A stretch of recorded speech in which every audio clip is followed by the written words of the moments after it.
Hello, this interview is one in a series of interviews that the Special Collections section of the State Archives of North Carolina is conducting with the American Indian Heritage Commission to record the lived experience of indigenous communities in North Carolina.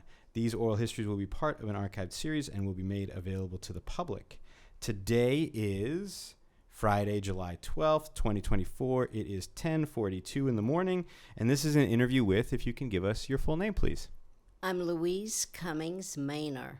And can you spell that for me? Louise Cummings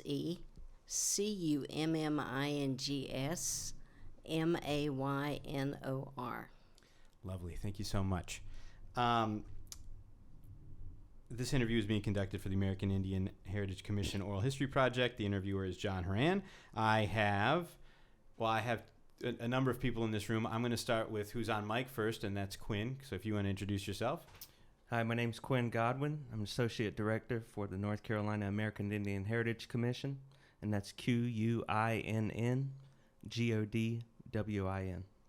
Thank you. Thank you. Pass the mic to Curry. Curry Bird, Director, North Carolina American Indian Heritage Commission, KERRYBIRD. Thank you. And Annabeth? Annabeth Poe, Assistant Oral Historian at the State Archives, and that is ANNABETHPOE. Thanks. And we've also got two interns. We've got Kaylin Preslar and Madison Lawson. Okay. So this video interview is being conducted at your home here in Durham, North Carolina. And with all of that said, we can get started. The first question, fairly easy. Where and when were you born? I was born June 27th, 1943, in Pembroke, North Carolina. June 27th. That is my grandmother's birthday. Oh, So must be a good omen. I think so. I think so. Good. And in Pembroke? In Pembroke, in the St. Anna community. Tell me about the community. We're about 3 miles north of Pembroke, and we're one of the oldest communities in that larger community. St. Anna is next to New Hope and Burnt Swamp Baptist Church, one of the oldest churches in the community. And we were all farming, of course, all rural farming community, and mostly related. The Cummings family was a very large family in that community. And then there were Chavises and Locklears and I think Lowrys. That's mainly those four. All right. And that's the community. But why don't you tell us a little bit about yourself? Well, I was born to Foy, F-O-Y, and Bloss, B-L-O-S-S, but her actual name was Hildeth, but no one ever called her that.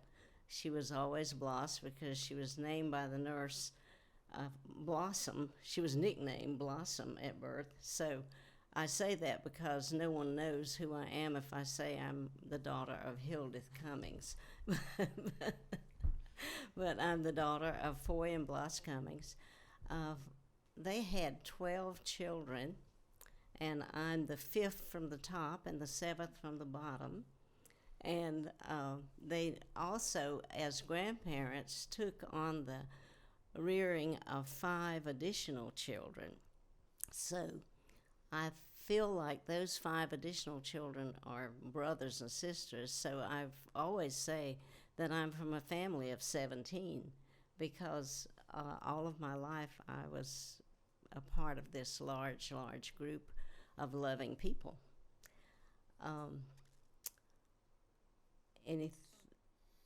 Yeah, you can keep going. Tell us whatever you want us to know. We can get in, whatever. We can get into the questions, whichever way you want to go. Okay, I was raised as a Free Will Baptist because St. Anna Church is a Free Will Baptist church. And the church pulled out of the Free Will Baptist Conference, and there was a split in the church. And then my father decided that we should not be subjected to religious disputes. So he sent us to Bear Swamp Baptist Church, which is a missionary Baptist church. which was about 10 steps down the road from St. Anna. And I spent the rest of my growing up years as a Baptist. Now I'm an Episcopalian, so that's a far cry from being a Baptist. But regardless of the denomination, the spirituality is the same. So I've had a long and, I suppose, inspiring relationship with the church, because we were singers. My father was very much involved in the church, and we were guided that way throughout my years.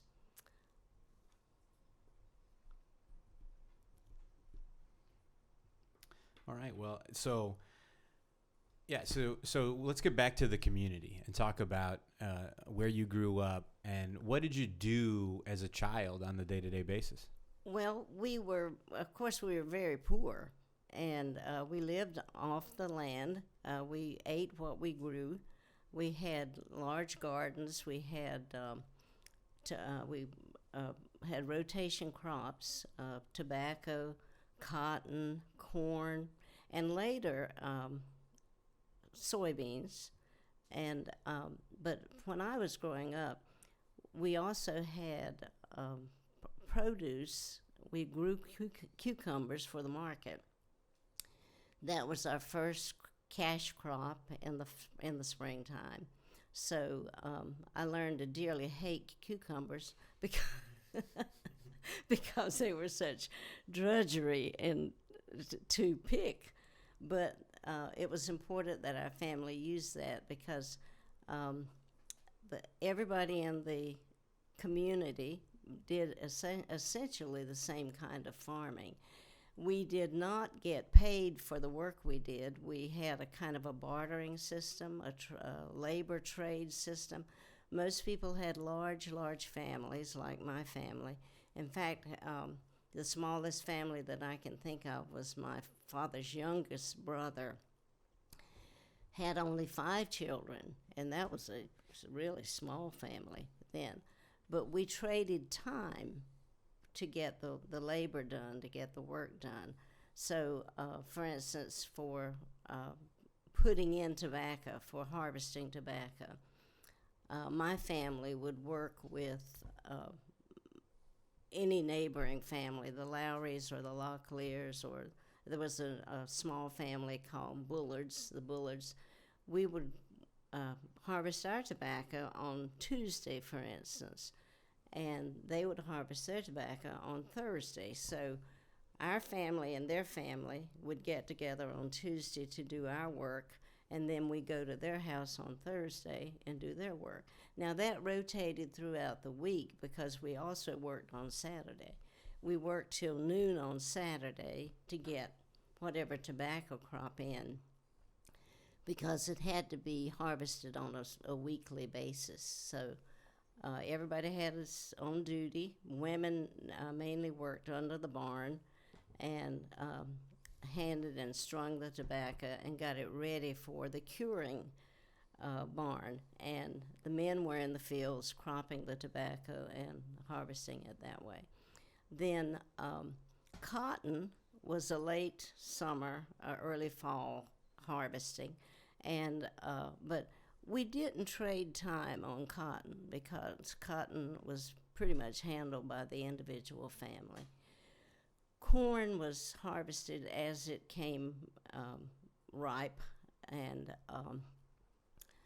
for the most part, men harvested the corn until equipment became available to harvest corn.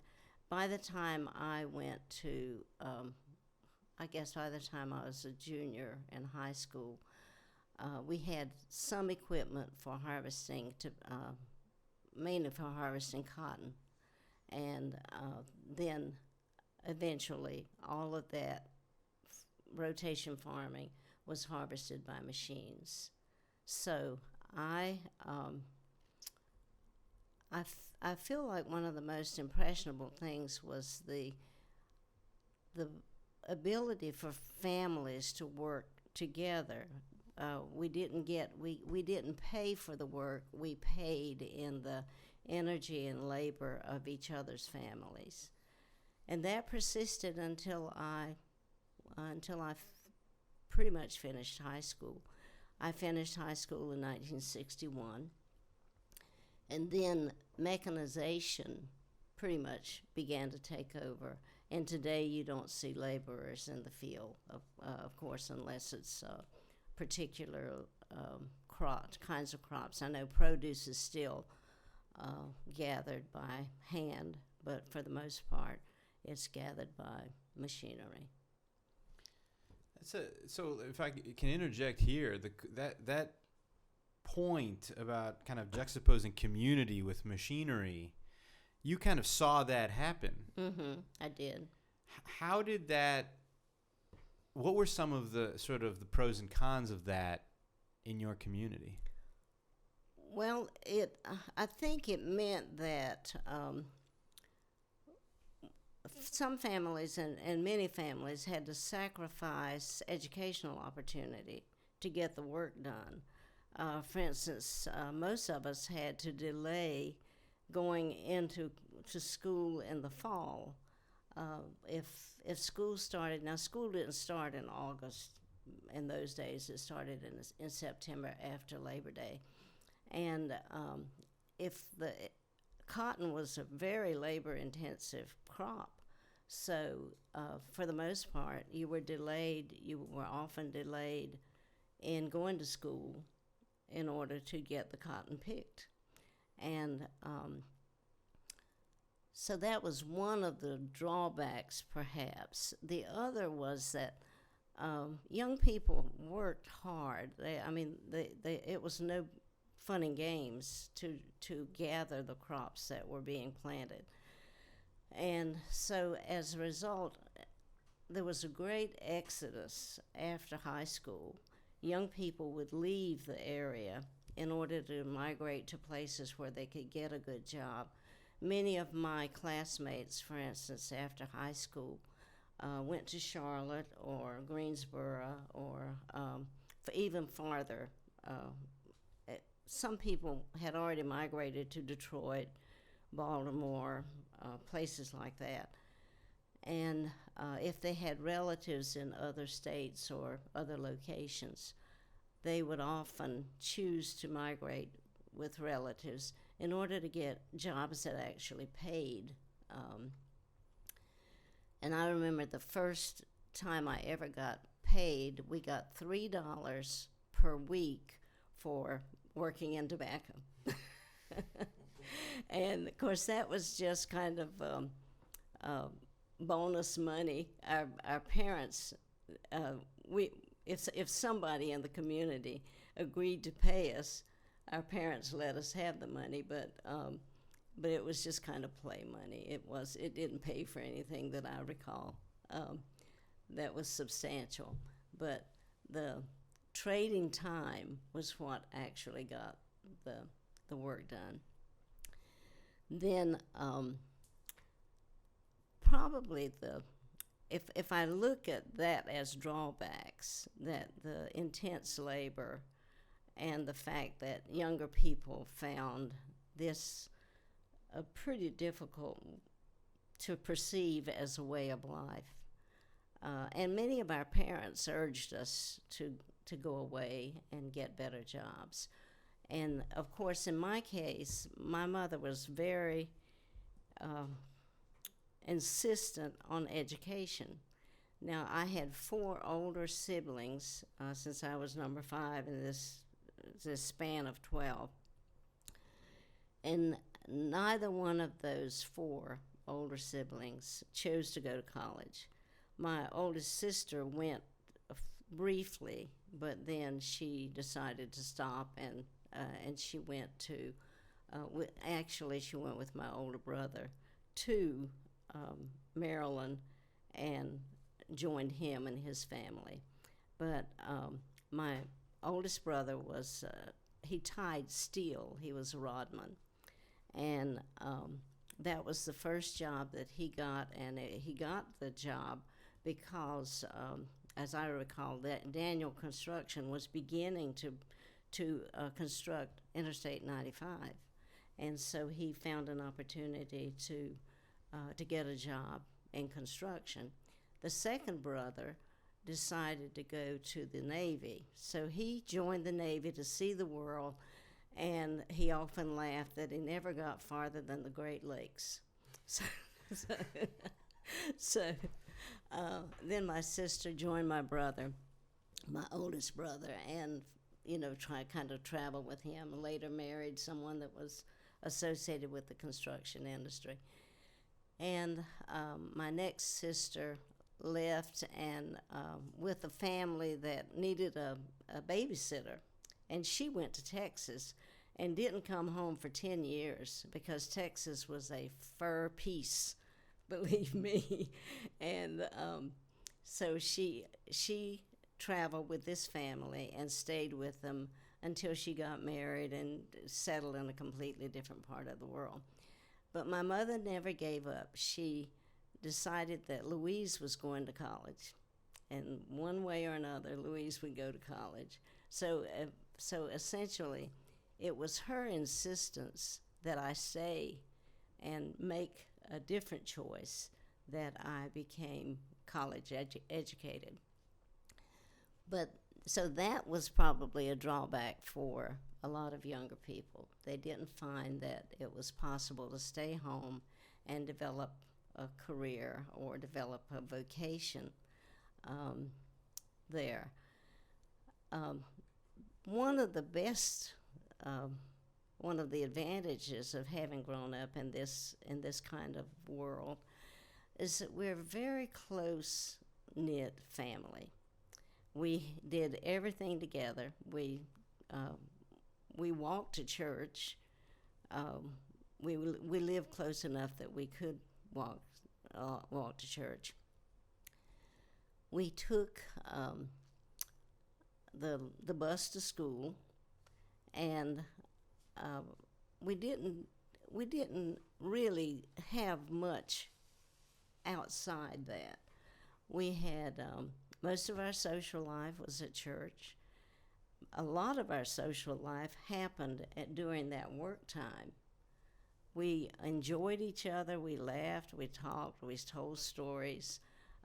We dated each other, So once you got to be 16 or 17, there was always a cute boy around that you could develop a kind of a romantic relationship with, and so that camaraderie and joy in each other, and we've continued that. I'm 81 years old, and there's nothing I like more than going home and seeing and interacting with those same people that I used to put in tobacco with. So, and many of those family members or those community members are still around, and I enjoy being with them. So, the familial ties, the expectation that you accepted what you had.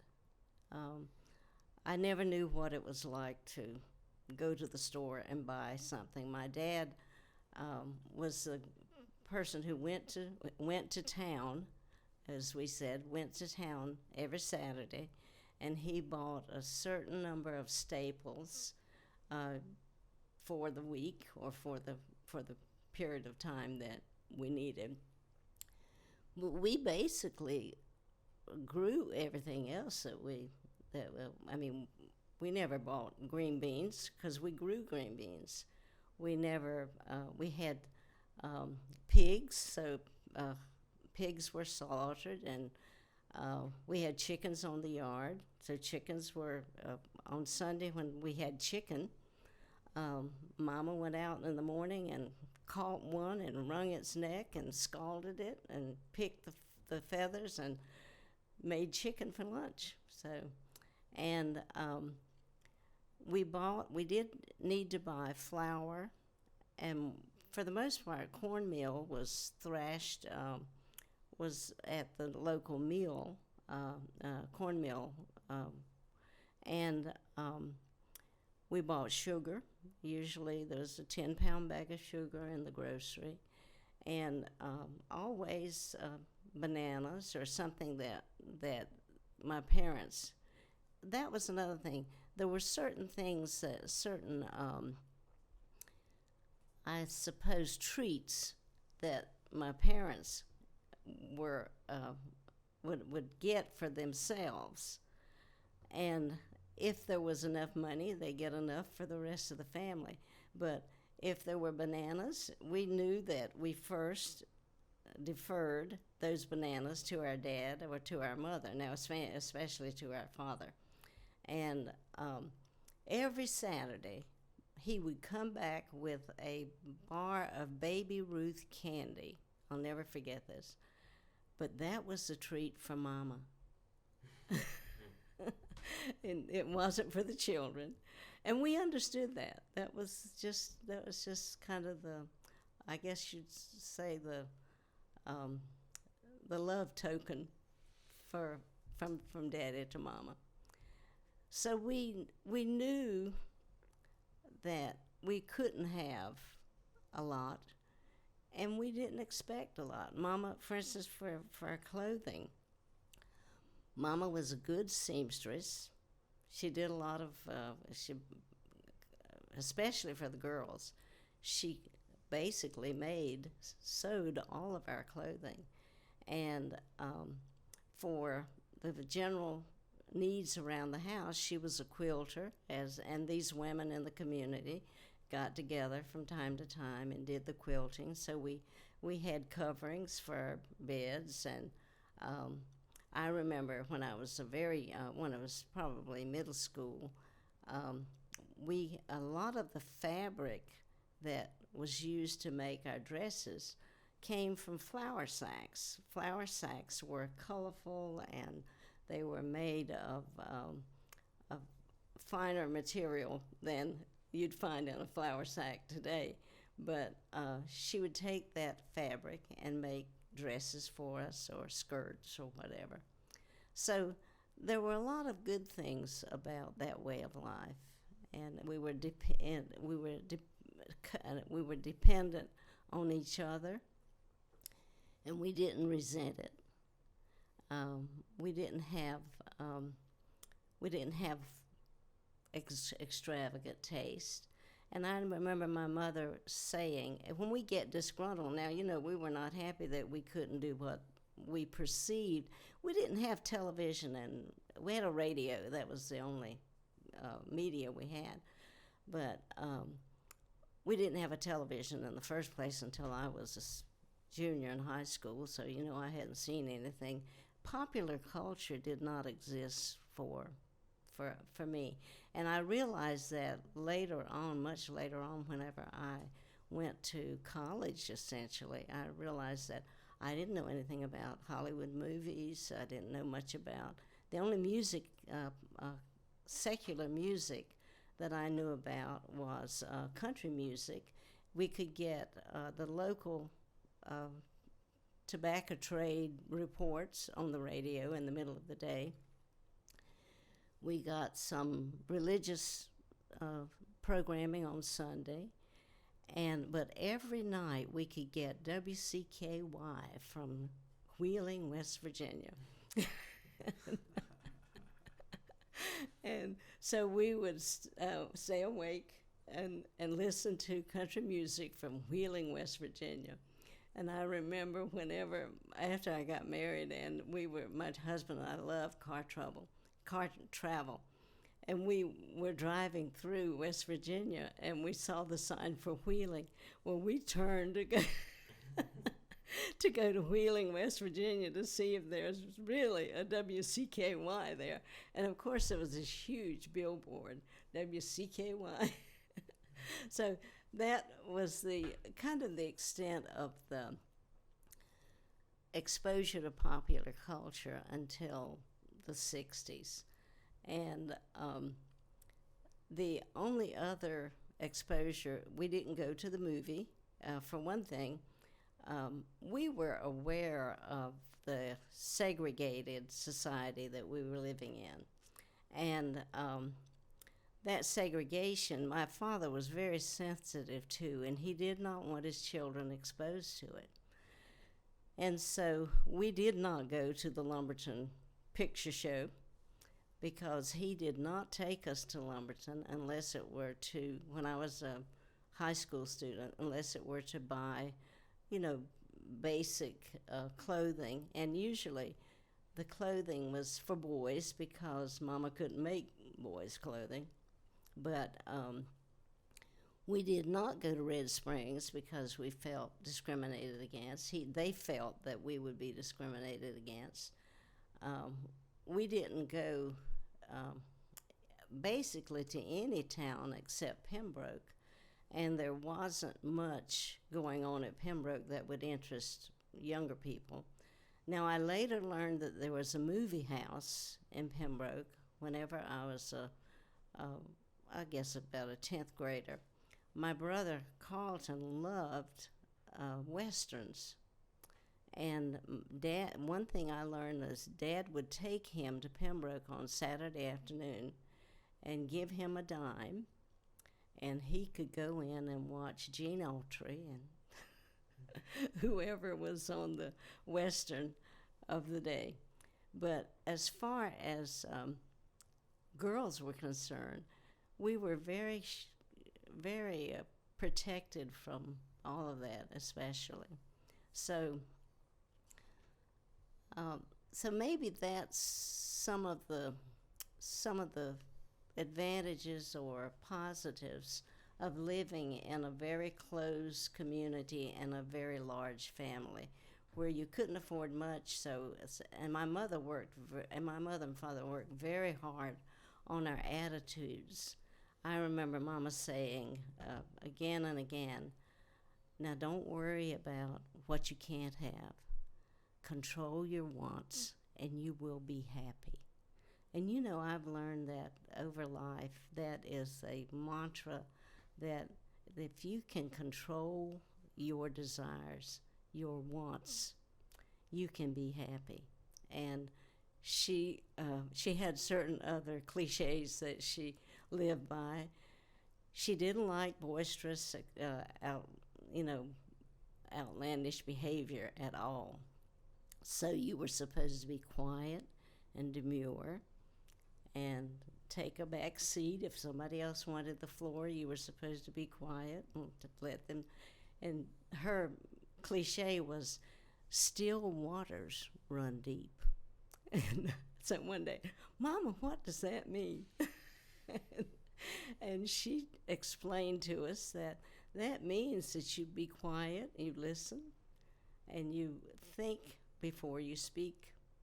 And so we were essentially a quiet family. My dad didn't talk very much. My mother did most of the talking.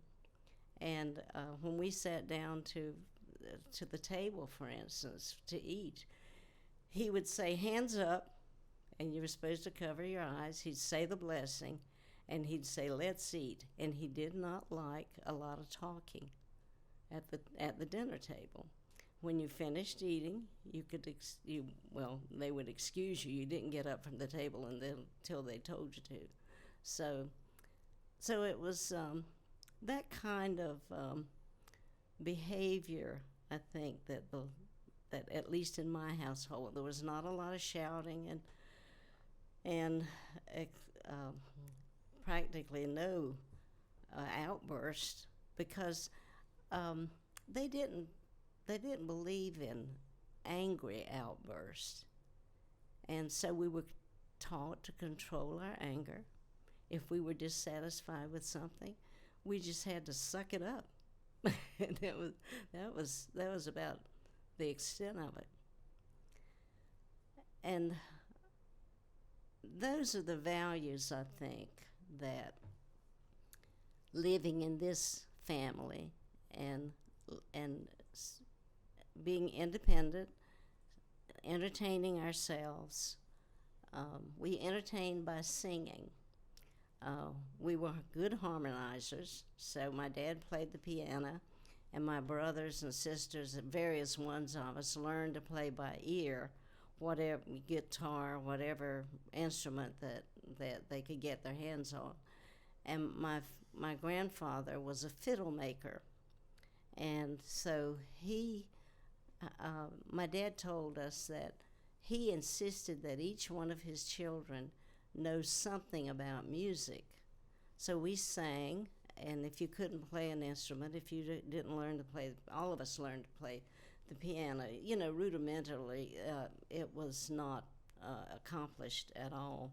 But then ultimately, I had 3 brothers that were very good pianists, but mainly they learned to play the piano by ear training, not by nobody ever had a lesson.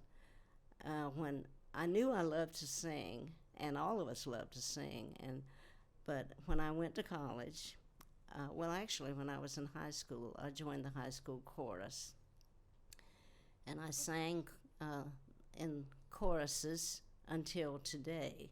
I'm still singing in my church choir. So singing has always been the entertainment for the Cummings family. Well, that's, tremendous stuff there, and I think that there's a lot that I want to unpack and talk about, especially in that snippet you gave there. I'm thinking about, like, I don't want to let go of the community piece, particularly as it comes to the machinery. Mm-hmm. Getting out on the farm, getting out and doing the stuff for each of the families, that allowed you all to, you said even date, right? Uh-huh. When you introduce machines in that means that people are now separated. How did you recreate the community? Well, basically, once machinery came in, it did disperse that family connection. And younger people began to leave the community, and sometimes whole families left the community. My cousins, the Stricklands, found an opportunity. Now, this is my generation. They found an opportunity to go to Kansas City because someone there had a connection to a job that they were good carpenters. That was another almost natural gift of the men in my family. They just could make things. And so they built their own houses, and they repaired things as needed, and they built cabinets. And as time went on, when I was growing up, there was no such thing as a cabinet. There was, my house was filled with shelves, but we didn't have doors on them. But I'm growing up in the 40s and 50s, and then the world opened up in the 60s. It's just been amazing to me to realize what has happened in my life from the 60s to 2024. It's just been revolutionary. Whenever young people are living through it, they just think it's so incremental, and why don't we go to the moon more often or something? But but we're not. I lived almost in slow motion when you think about the changes that have occurred in American life since World War II.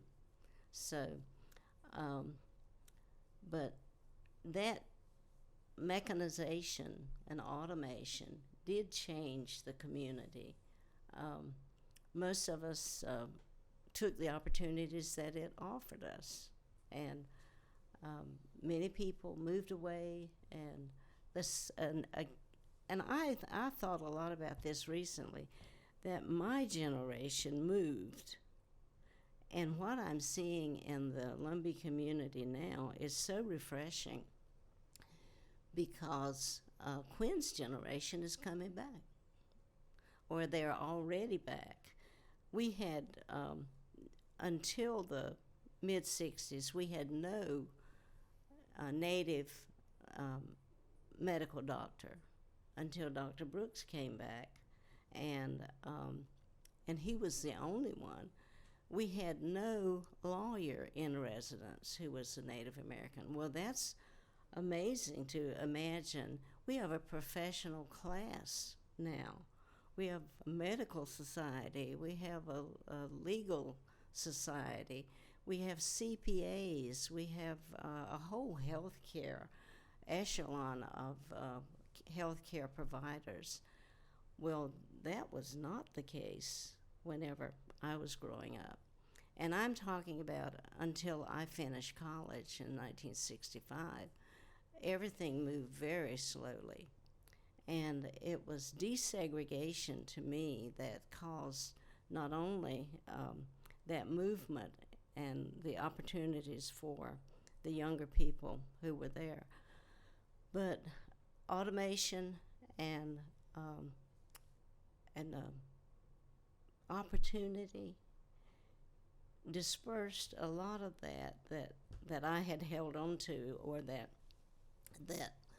was necessitated by, I don't want to say it necessitated by poverty, but in a way, it was necessitated by poverty. We had to make do with what we had, and yet I never felt less than. My family and my community was very supportive, and we were just as proud as we could be of each other. And education or schooling was important to us, but we also had these other cares and responsibilities to be concerned about.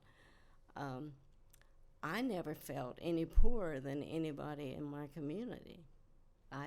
In fact, one of my younger brothers, one of the foster children, Raymond Cummings, was the longest serving commissioner and county commissioner in Robeson County, and he passed away a few years ago. But Raymond said that something that probably didn't occur to me because of the time in which I grew up, but Raymond said he didn't realize he was poor until the teacher lined them up one day, and to those children that got free lunch and those children that did not get free lunch. If you did not get free lunch, that meant you were rich.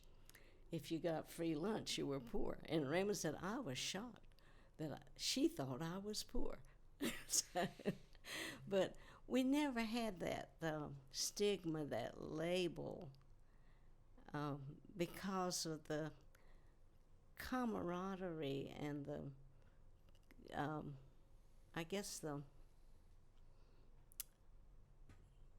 commitment to just being as we were. We just didn't know the labels that society would put on us. Yeah, and I think that's where I want to take this next. I want to talk about school and the schools you went to, and then get into the college piece, especially because you said your mom really insisted that you go to college. But before I get into that, I want to talk about the identity and we've talked about growing up in this community. It's the Lumbee community. It's an American Indian community. Mm-hmm. How did you know that it was an American Indian community? I never knew anything else. There was never, and I don't ever remember or recall, and I'm sure my dad and my dad's dad never imagined that they were anything other than Lumbee. My dad had been a part of the controversy of the 50s when we were trying. I didn't know this until I read it in a history book, but when the controversy about naming, and there was this dispute about whether we should be Siouan or whether we should be Lumbee or whatever, various names that were suggested. And my dad was on the Siouan side. He thought that we'd have a better chance of identifying as a Native American if we took the old name, Siouan, rather than a new name. Of course, he didn't, once the name was decided, he didn't object to it or anything like that, because many of the people who were involved in in the naming, D.F. Lowry and John R. Lowry Jr. and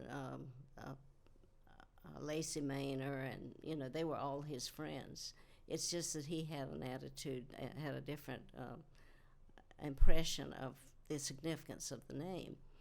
And so I don't know that there's ever been a time that I did not know. Well, I know there's never been a time that I did not know that I was Lumbee.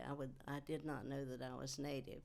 I knew very strongly from the time I was a first grader that there was segregation. There was a difference in the Lumbee community and whatever else was going on around the county.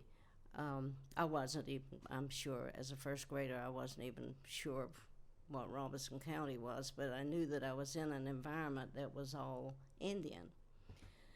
And the first awareness I had of being separate from other people was when I went to school. At the end of the little dusty road where we lived, the mailbox was our drop-off point for the school bus. And every morning, 3 school buses came by that mailbox. One went north toward Philadelphia's Red Springs, and the other one went toward, this tiny little bus went toward Pembroke, and then our bus, which was an average-sized big bus, came to the mailbox and picked us up. Well, I finally asked Mama, I said, Mama, why can't we get on those buses? Where are they going? And she explained to me that the little bus was a bus for African American children. The medium-sized bus was a bus for white children that were going toward Red Springs, and that the bus for African Americans, now in those days you didn't say African American, you said black children, were going somewhere south of Pembroke. And I still don't know where that school was, but I doubt that it was as far south as Roland or anywhere like that. But there was a schoolhouse somewhere in the Pembroke area for African Americans. And she said, then your bus is for Indian children going to Pembroke. So that was my first real acknowledgement that there were 3 of us. There were 3 identities in this area. And of course, I then lived through all of that until the Civil Rights Act of 1964 was passed when I was in college. So, and I've always been very interested in civil rights and the national climate concerning the races has always interested me. And so all of that change and movement in the country has been a personal change for me, because I've lived and worked in all 3 different worlds, and I know there are differences, but I also know there's a communion and a unity among human beings that is inescapable. We are one. Yeah, I think that's, I mean, you're setting me up for the next question, which is to talk about, first of all, what is the school's name that you attended, the elementary school? Pembroke Graded School. Okay, Pembroke Graded School. You took the bus there from that corner. Yes. Mm-hmm. Once you got there, was it in any of your elementary school years, was there ever any indication of the difference, the separateness, once you were there? Well, we were 100% Indian. The faculty was all Indian. The principal was Indian. The janitor was Indian. We all knew each other's as children.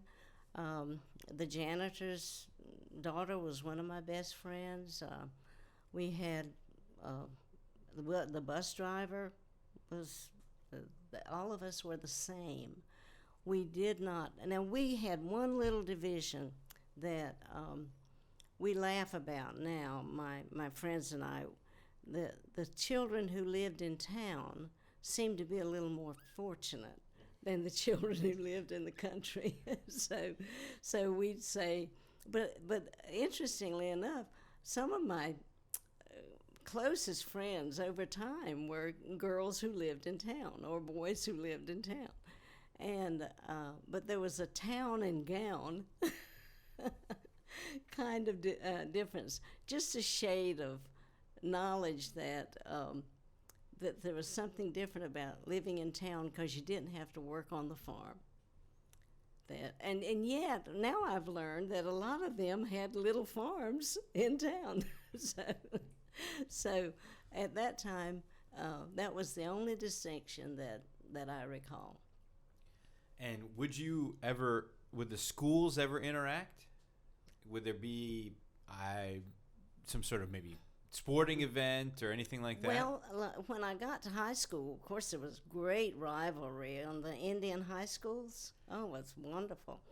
But now the elementary schools, we were pretty much restricted because we didn't have transportation. You know, you could only go so far. And so the elementary schools didn't have interaction that I recall. But once you got to high school, we had Prospect High, Pembroke High, Fairgrove High, Magnolia High, and the most popular sport, well, there were two really popular sports, baseball and basketball. And basketball was fierce. I tell you, we had some real rivalry, and that's when we began to share and know that there were other communities, there were other high schools that were just as active as we were. Then another thing that caused us to bring communities together is the uniting of middle schools. Well, they weren't called middle schools, graded schools at the high school level. For instance, when I went to the 8th grade, well, of course, we all transitioned to Pembroke High School, but so did students from Union Chapel, students from Deep Branch, and students from Union Elementary, which is across, we always referred to it as across the river. It was a community across from Harper's Ferry across Lumbee River.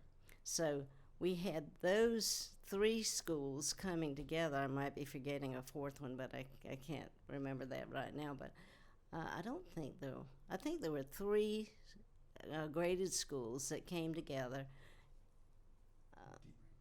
I named Deep Branch, yeah. And so Deep Branch, Pembroke graded, Union Chapel, and Union Elementary. That's the 4. So we all convened in high school. And that was the first time that we really got to see children from all the other communities. And to this day, my very best friend in Pembroke is from Deep Branch. And then we just meshed and grew together. So yeah, I want to talk about that, but I do want to know on the individual level, when you're standing out there waiting for the bus and you have 3 different buses going 3 different directions because of the segregation of the schools, did you ever interact with the other kids while you were waiting for the bus? No. Well, since those buses never stopped. It was only my bus that stopped at my mailbox. And so they were always in transit. And I was, for as long as I went to, of course, until 1961 when I graduated from high school, those 3 buses crisscrossed the county. And so once the Brown versus Board of Education was passed, of course, in 1954, but it took 10 years to get civil rights really underway. And then another 10 years, it was 1973 before a lot of places were integrated. And because of community concentrations, many schools were not integrated then because it was just too difficult to bus everybody across the world in order to achieve the integration that would have been achieved with different housing patterns. And we suffered that right here in Durham. Durham was a bifurcated county. Everything basically east of Highway 55 in North Carolina Central was African American, and everything west of it was white. And so it has taken an enormous challenge to get schools integrated. And it's beginning to happen kind of organically now because the housing patterns are changing. And but prior to that, it was just not done. So I'm not sure that that the generation after me, well, I know the generation after me has had a completely different experience. But I've thought a lot about the first 22 years of my life as being completely insulated from real life, or real life as you know it. Yeah, and I think that's why it's so interesting to talk about it and put it on the record, because it is so different. And I think talking about, so Pembroke High School, where you went, is it also 100% Indian? When I went through high school, absolutely. When I was in the 11th grade, and one of the reasons that I'm an English major, a white woman, I hope you don't find that offensive for me to say white or black or Indian, because those were the terms that demarcated us, at that time. But Miss Pugh, I've forgotten her first name, Miss Pugh, she was single, so we always called her Miss Pugh, came to Pembroke to teach 11th grade English. And she wrapped her arms around the children at Pembroke High School, boys and girls, and urged us to go to college. She kept her energy focused on that the whole time she was there. And she stayed there maybe 5 or 6 years, and she finally got married and moved away. She married a minister and moved away. But she probably had as much to do with keeping the zeal for college as anyone. But we had very good high school teachers. We had fun, and they were friendly with the students. They took us under their wings. Some of them probably had negative experiences, but I had a very strong curriculum, the canon of American literature, or basically English literature, because American literature hadn't really come into its own by 1965. It was just beginning to congeal as a discipline. But we had the sciences, we had biology, chemistry, physics. We didn't have courses like calculus and, the high-level things that AP classes that are taught today. But if we were interested in academics, we were well-grounded. And so our teachers encouraged us to go to Pembroke State College, and accomplish as much as we could accomplish at Pembroke. And then as I finished college, I wanted to go on, but I did feel a little insecurity, maybe a lot of insecurity, because I didn't know whether I'd realized by this time that we were such a limited society. I mean, we had lived in a fairly, I suppose you'd say, restricted world. And I wondered if I could compete in any place other than Pembroke. And I'm sure a lot of the youngsters who were my age did wonder that. Not many left and went away after college. They became teachers, and for the most part, the male members of my graduating class, if they had any kind of interest in the military, they went away to officers training school, and then that precipitated professions like medicine and law, and so in my own class there was a larger proportion of young people who went to college than there had been in earlier classes. There was a larger proportion who took that next step and went to professional school through the military or through some other happenstance. And in my case, I was urged to go to graduate school at Appalachian State.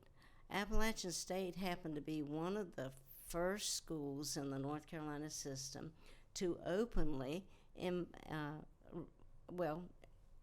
invite Lumbees to get a degree there. So there had been Magnolia Oxendine had been an undergraduate at Appalachian, and there had been one or two other Lumbees who went to Appalachian.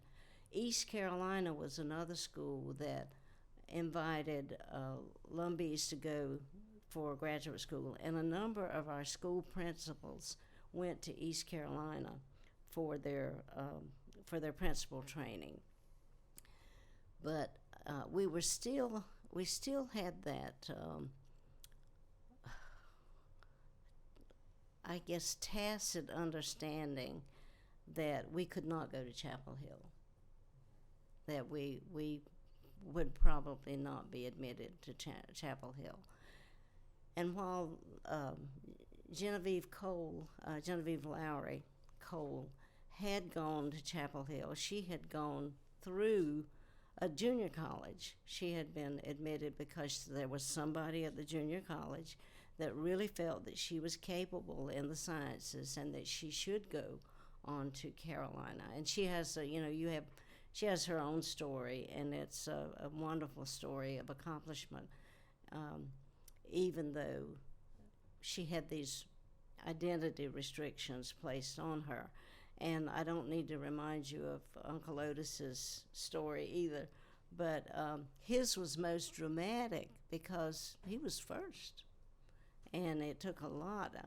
The perseverance that he exhibited is just legendary. So by the time I went to Appalachian, I went in the summertime. I didn't have money to go, but Mr. James Dial, who was my Pembroke Grade School principal,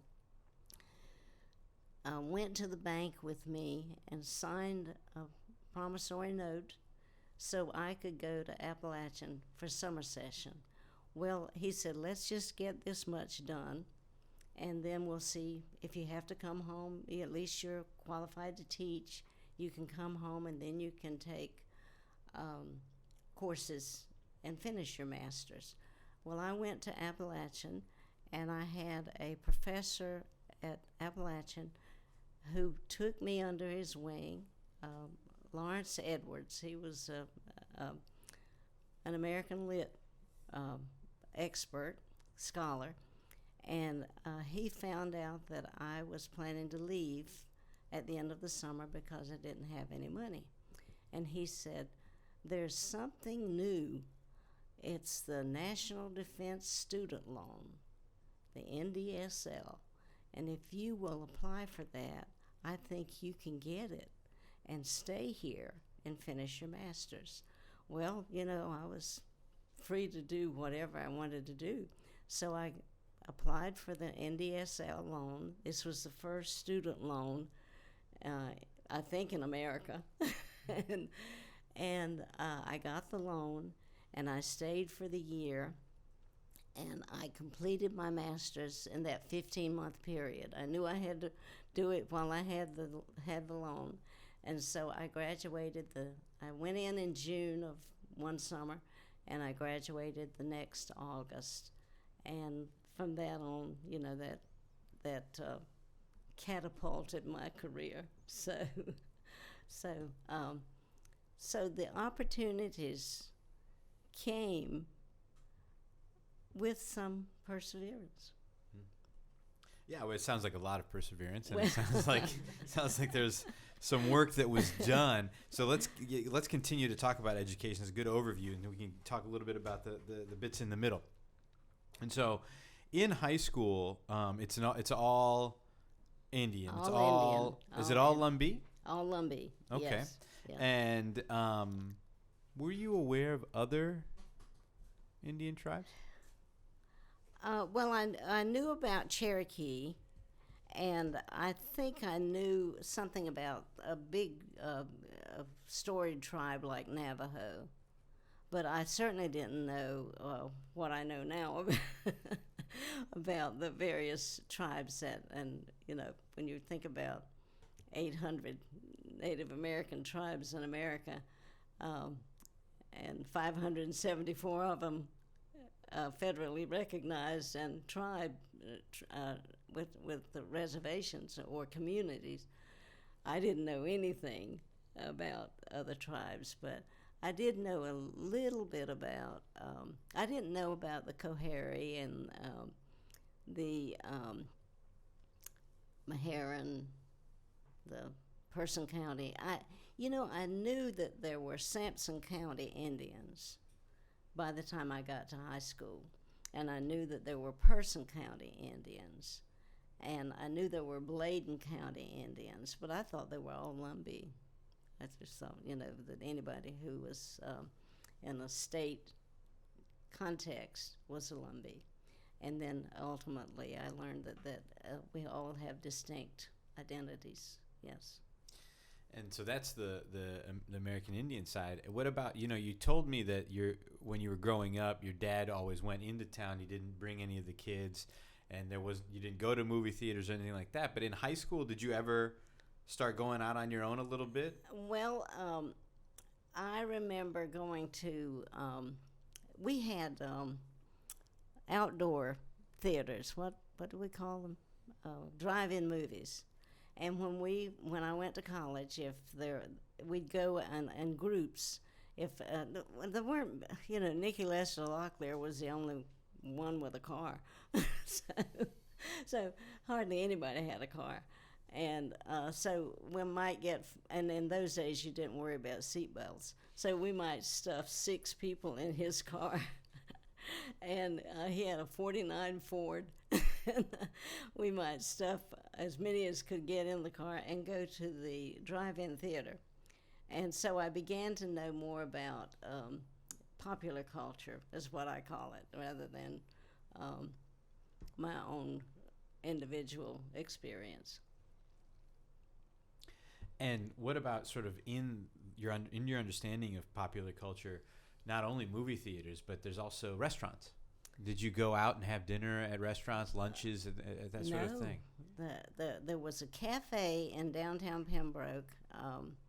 Now I'm forgetting the name of it.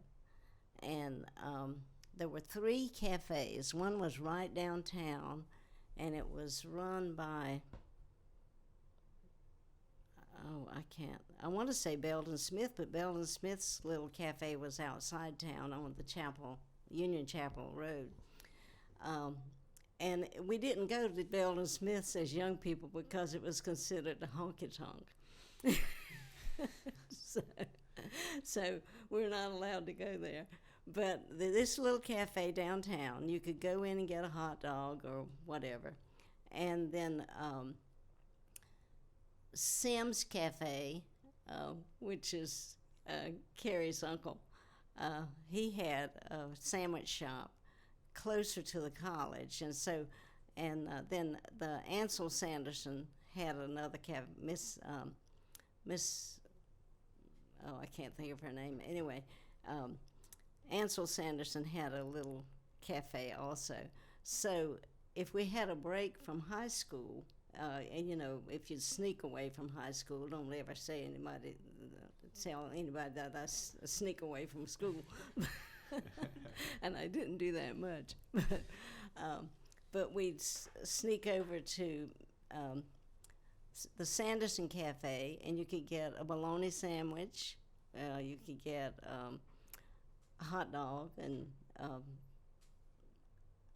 Coca-Cola, RC Cola, so, and then there was a jukebox. And in the 60s, once the 60s hit, rock music came in. And so that was our fetish. We wanted to dance. So we would gather after school if there was a minute that we could get away. We'd go over to the Sanderson's Cafe and to Sim's Cafe and dance to the music. So then in college, that was that was our typical behavior. All we had to do is walk across the railroad track and end up at those two little cafes. But the only family entertainment, as far as going out was concerned, was either at school. We had box suppers, and that was a fundraiser, and families would bring a picnic basket of goodies and auction them off, and that would raise a little money for the school. And so there was always a buffet dinner at something like that. And then I remember, although I never actually went on this outing, but I remember my mom and dad would leave on Saturday afternoon and go to Maxton for a fish fry.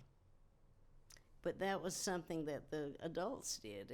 It wasn't something that we did. So as far as going out to restaurants, no, we didn't go to restaurants until the 60s. Yeah. And in that case, was there discrimination there?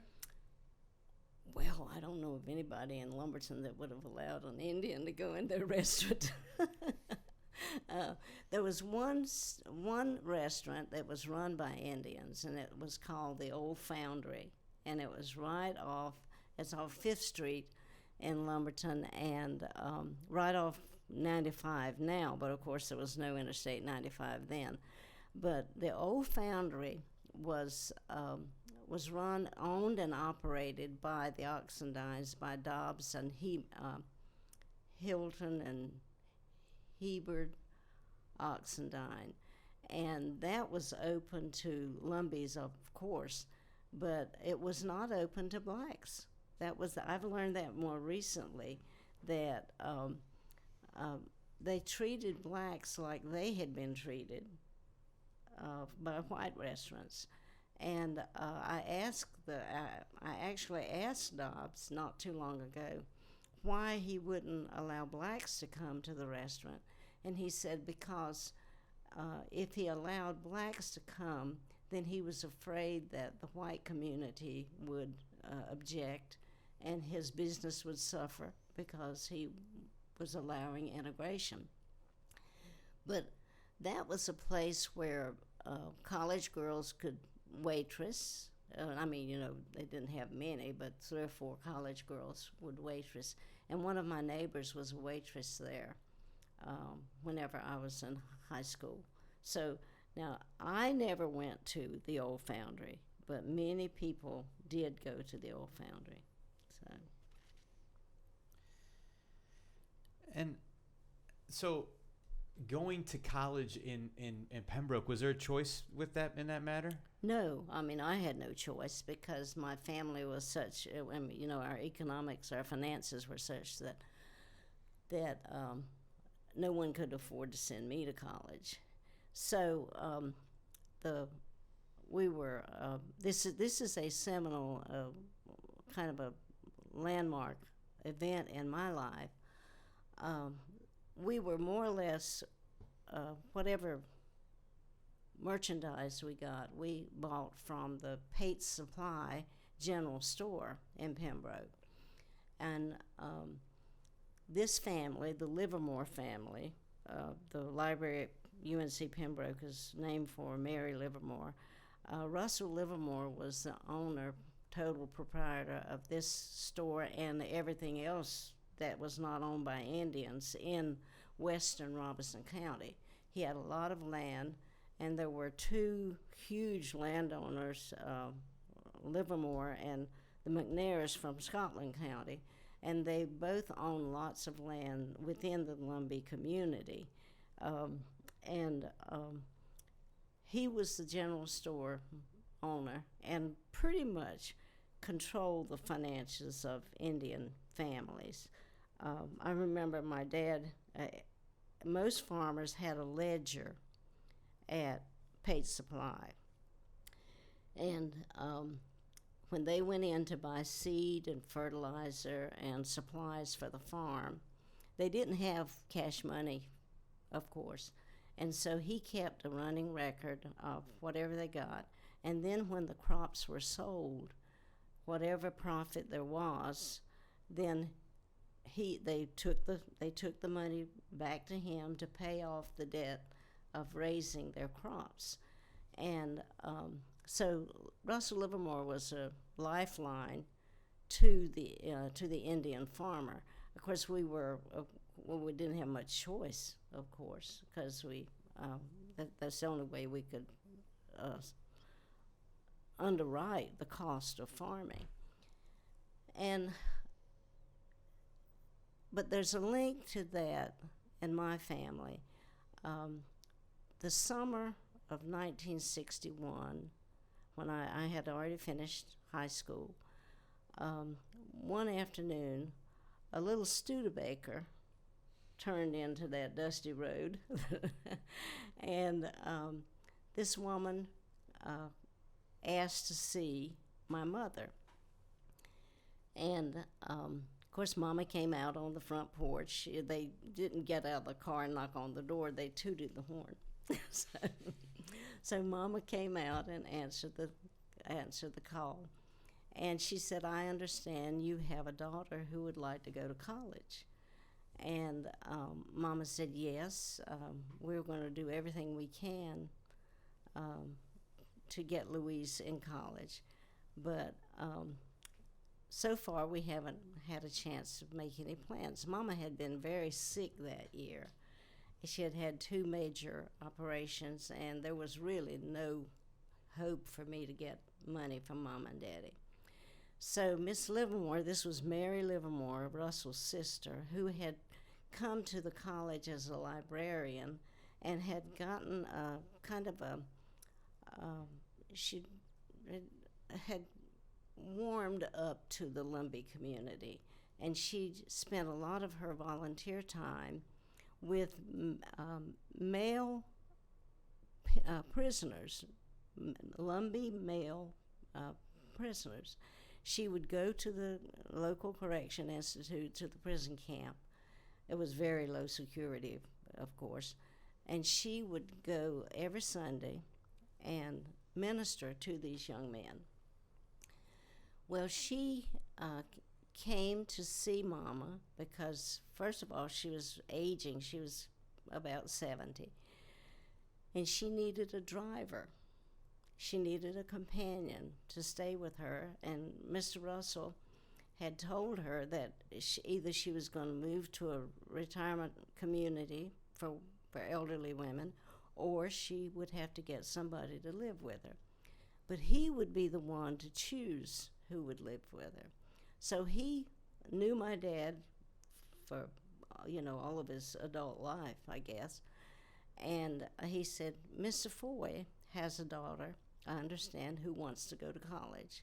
Now, I want you to go out there and meet her and see what you think about possibly having her live with you." Well, that was the story he told Mama whenever she came to the car window. And she said, Russell says that I can have a companion to live with me. And since he trusts Mr. Foy, he thinks that you might be willing to let Louise come and stay with her. Well, I was thrilled. Mama was thrilled. Daddy had his misgivings. Are you sure? But I went to live with Miss Livermore. As soon as school, I could hardly wait for school to start. As soon as school started, I went to live with Miss Livermore. I thought I was in heaven. This was the first time I'd ever been in a house that had central heating. This is the first time I'd ever been in a house with a bathroom and your own bedroom. And a kitchen with running water. I couldn't believe it. I thought I had died and gone to heaven. And so I moved in with Miss Livermore, and I stayed with her 2 years. And she lived close enough that if I had to walk to school, I could walk across town to the campus. But she was generous enough that she usually dropped me off at campus, and I would either get a ride back home or she would pick me up. But my main job was to be her kitchen girl, to clean her house, to polish her hardwood floors. I'd never seen hardwood floors. So I was the one who polished her hardwood floors, washed her windows, did whatever she wanted, planted her petunias.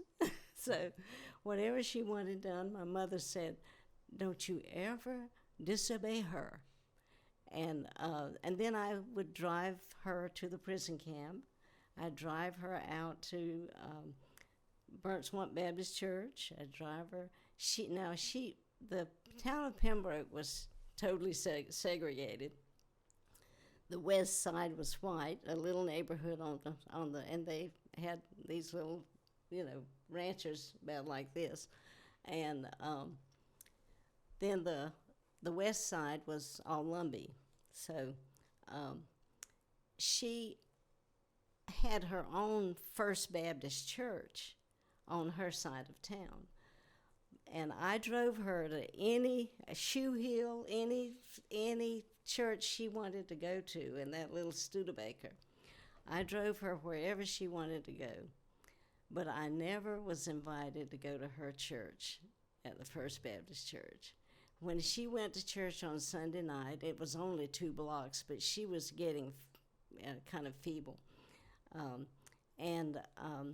I drove her to the front door of the First Baptist Church, but I was never invited to go. But I didn't consider that anything to feel rejected by. There was no animosity. You know what? I was living a life that I had never imagined. I had so many advantages, and many of my friends thought I was advantaged because they were, their families were just as poor as my family. And so I stayed for 2 years, and then I just felt that it was time to go. And so I told her that I wouldn't be back the 3rd year. And the 3rd year, she did get a caregiver kind of schedule, somebody who could come in. And she stopped the ministry. But every Sunday afternoon, about 4 o'clock, I would drive her down to the prison camp, and we would have, I would read the scripture, and she would play the piano, tinkle the ivories, and we would sing hymns, and that was the sum total of the service. But she had a very caring heart, and she helped a lot of people over the time that she was in Pembroke. And then once I went to graduate school, I lost contact with her, and she actually passed away while I was in graduate school. And to the point of graduate school, this up until graduate school, you spent the whole time in the county, Yes. basically. Yes. Between Lumberton and Pembroke, Yes. and a couple other places besides. Red Springs and wherever. Right. I mean, it's still North Carolina. Yes. But Appalachian State is a totally different scenario. I thought it was the other side of the world. Yeah. So tell me about that. It took so long to get there. And whenever I was, had to report for school, I didn't know how I would get there. Now, there were a few people who went to Appalachian in the summer, but they were graduate students. And usually teachers or men. Norma Thompson was the only female that Dr. Thompson later became the registrar or admissions. Maybe she was registrar at UNCP, and she remained there for 30 years, I'm sure. But a number of people got their masters in school administration at Appalachian, and so they were coming and going, but my brother lived in Charlotte. By this time, he had seen the world in the Navy. You know, I told you he was in the Navy and planned to see the world. He never gotten farther than Memphis and the Great Lakes. So he had seen the world and come back to Charlotte to work for the Ford Motor Company. And so we didn't have a telephone, so I didn't call him. But he came home, and I told him I needed to get to Appalachian. And he said, well, I'll tell you what, I'll get you there. So he came and picked me up and took me to Appalachian, and that's how I moved in. So. Where did you stop along the way? Because there's no 40. I mean, at least it might not have been as big. Of course, he took me to his house in at that time it was southeast Raleigh. No, southwest Raleigh, not Raleigh, but Charlotte, southwest Charlotte. And we spent the night, and then the next day he drove me up to Boone, and we had these circuitous, curvy roads. There was not one of the highways that's in effect today in the condition. This was like traveling through a holler to get to Boone, and so he took me up on a Sunday morning, and he knew somebody through his church. He's a Seventh-day Adventist, so that's a very close-knit group of people. And he said, Louise, that this couple that is in the church community with us, they said you could spend the night with them and then get yourself a place to stay in Boone. Well, I had made some arrangement to get a place, a room. I mean, you didn't have apartments, and I couldn't afford an apartment, so I found a room that I would be staying in. But when I got there, Mrs. Miller said, oh, if you had gotten here 2 hours ago, I would have had a bedroom for you. I said, oh, my God, I don't have anywhere to go. And she said, well, I've got a closed-in back porch, and we'll put you there until we can find a place in town for you. Well, Ms. Miller knew everybody, and this was one street over from the main campus, so I knew I'd be safe and I could start classes. So by the end of I stayed on the back porch on a little cot for a week, and by the end of the week, she had found a place for me. So then I moved to Mrs. Redmond's and stayed with Mrs. Redmond for the rest of the year. So I don't know how I got the bravery to do it, the courage to do it, because I had been nowhere. And yet I felt I had enough exposure by going to college that I could do it. And then that hesitation about whether I could compete was bearing down hard on me. I thought, I got a degree from Pembroke, and nobody knows where Pembroke is, and how am I going to survive? But as it turned out, I made it. So. Yes, as it did turn out. And I think the follow-up question about living in Boone and going to Appalachian is, in back home, it's very clear. Mm-hmm. You're white, or you're Lumbee, maybe you're black. Well, actually, after I got there, I realized that the dean of I think it was dean of the School of Education. His name was Randall, Dr. Randall. And it's amazing how the universe sort of connects you to people. But Dr. Randall had befriended some of these school principals that were in preparation at Appalachian. And he found out that I was there. I was doing 2 education courses. It was a junior college curriculum. These two education courses were required if you thought you might teach in college. And of course, I thought I would be darn lucky to teach in college. But I had the English major, but you could take 2 junior college preparation courses. And I decided to go that path. I took the 2 junior college, and he was one of the professors. And whenever he found out that I was from Robeson County, from Pembroke, and of course, on the first day of class, you introduce yourself, and so I expressed that I was from Pembroke, North Carolina, and he said, "Young lady, I'd like to see you after class." And I thought he was going to kick me out of the class or something.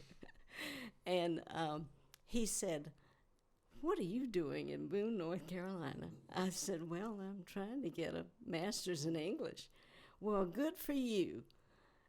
He said, "Well, I know something about you and your people." Well, the sky opened up. He had been the superintendent of schools in Lumberton, North Carolina, not in Pembroke, not in Robeson County. And this is in a segregated Robeson County. But when the various school systems, there were 6 school systems in Robeson County, and so he was superintendent of schools in Lumberton. And he said to me, "I know all about your people." He said, "I've always thought they were capable, and I'm glad to see you here." And so that opened a whole world of acknowledgement that he knew who I was, and he knew my identity, and I didn't have to squelch it or say anything about it. Most people would never guess that I was not American Indian anyway, because they were looking for the stereotype, and I didn't look like the stereotype. So, but he knew, and he sort of took me under his wing. And I'll never forget one of later on. I guess we were on a quarter system then, so you rotated every 3 months. And the 3rd trimester I was there, he said, "Now, Cummings, you're going to take my administration course or whatever." And I said, "Yes, sir." Well, I knew I didn't have any interest in administration. So I went to the first class, and I realized it was really foreign language to me. I did not have any interest in administration. So I dropped the class. And then later on, he saw me on campus. He said, "Come here, I want to chastise you." I said, "Well, why?" He said, "You flunked an intelligence test when you dropped my class." And I said, "Well, I guess I'll have to take that." But anyway, the connection was made, and I knew there was someone there that would be my protector if I needed a protector. But I never needed a protector. So. Excellent. So, okay, so then the situation in Boone is different than the situation you left in Pembroke. We've established that. Yes. And you graduate in 15 months, I think I heard Yes. you say. Mm-hmm. And then after that, take us through your career. Well, then I taught that summer part-time in Morganton, North Carolina at Western Piedmont Community College, just a night course, because one of my English professors had found a job and said, Louise, if you can get a ride, I didn't have a car, now remember. He said, if you can get a ride that's not Lexington, well, anyway, Morganton, he said, there's a job for you. So I assumed that once I got that job, it would probably become a permanent job. But before I left, before graduation that summer, the chairman of the English department, Dr. Eggers, called me in and said, Miss Cummings, I have a job for you. I said, you do? And he said, yes. He said, my alma mater, Carson Newman College, needs an English teacher, and I think you would fit well there. And I said, well, where is Carson Newman College? He said, it's East Tennessee, across the mountain. Well, I had done all I could do to get to Boone. I said, how in the world would I ever get to Appalachian? He said, I'll find a way to interview. He said, I'll find a ride, because there are people going and coming from western North Carolina to East Tennessee all the time. So he got a ride for me, and I went to Carson Newman, interviewed for the job, and got the job, and within weeks turned around and got back to Carson Newman and took the job as an English teacher at Carson Newman College, which is now Carson Newman University, as is everything. But then I stayed there for 3 years, and then went to the University of Georgia for a year, and decided to move back to North Carolina to get married. And so when I got back to North Carolina, Waltz was finishing his PhD at Duke, and we got married in 1970. And then it was, what are we going to do? And he hadn't really applied anywhere. He was doing some part-time teaching at in Southern Pines, Pinehurst, at Sand Hills Community College. So he assumed, as I had, that he'd just go back there and take a full-time job at Sand Hills, because he really did like it, and he was a math teacher there. But before we could get there, we were walking down Irwin Road one afternoon back to the apartment, and a Dr. Sanders, who had been Waltz's math teacher in graduate school,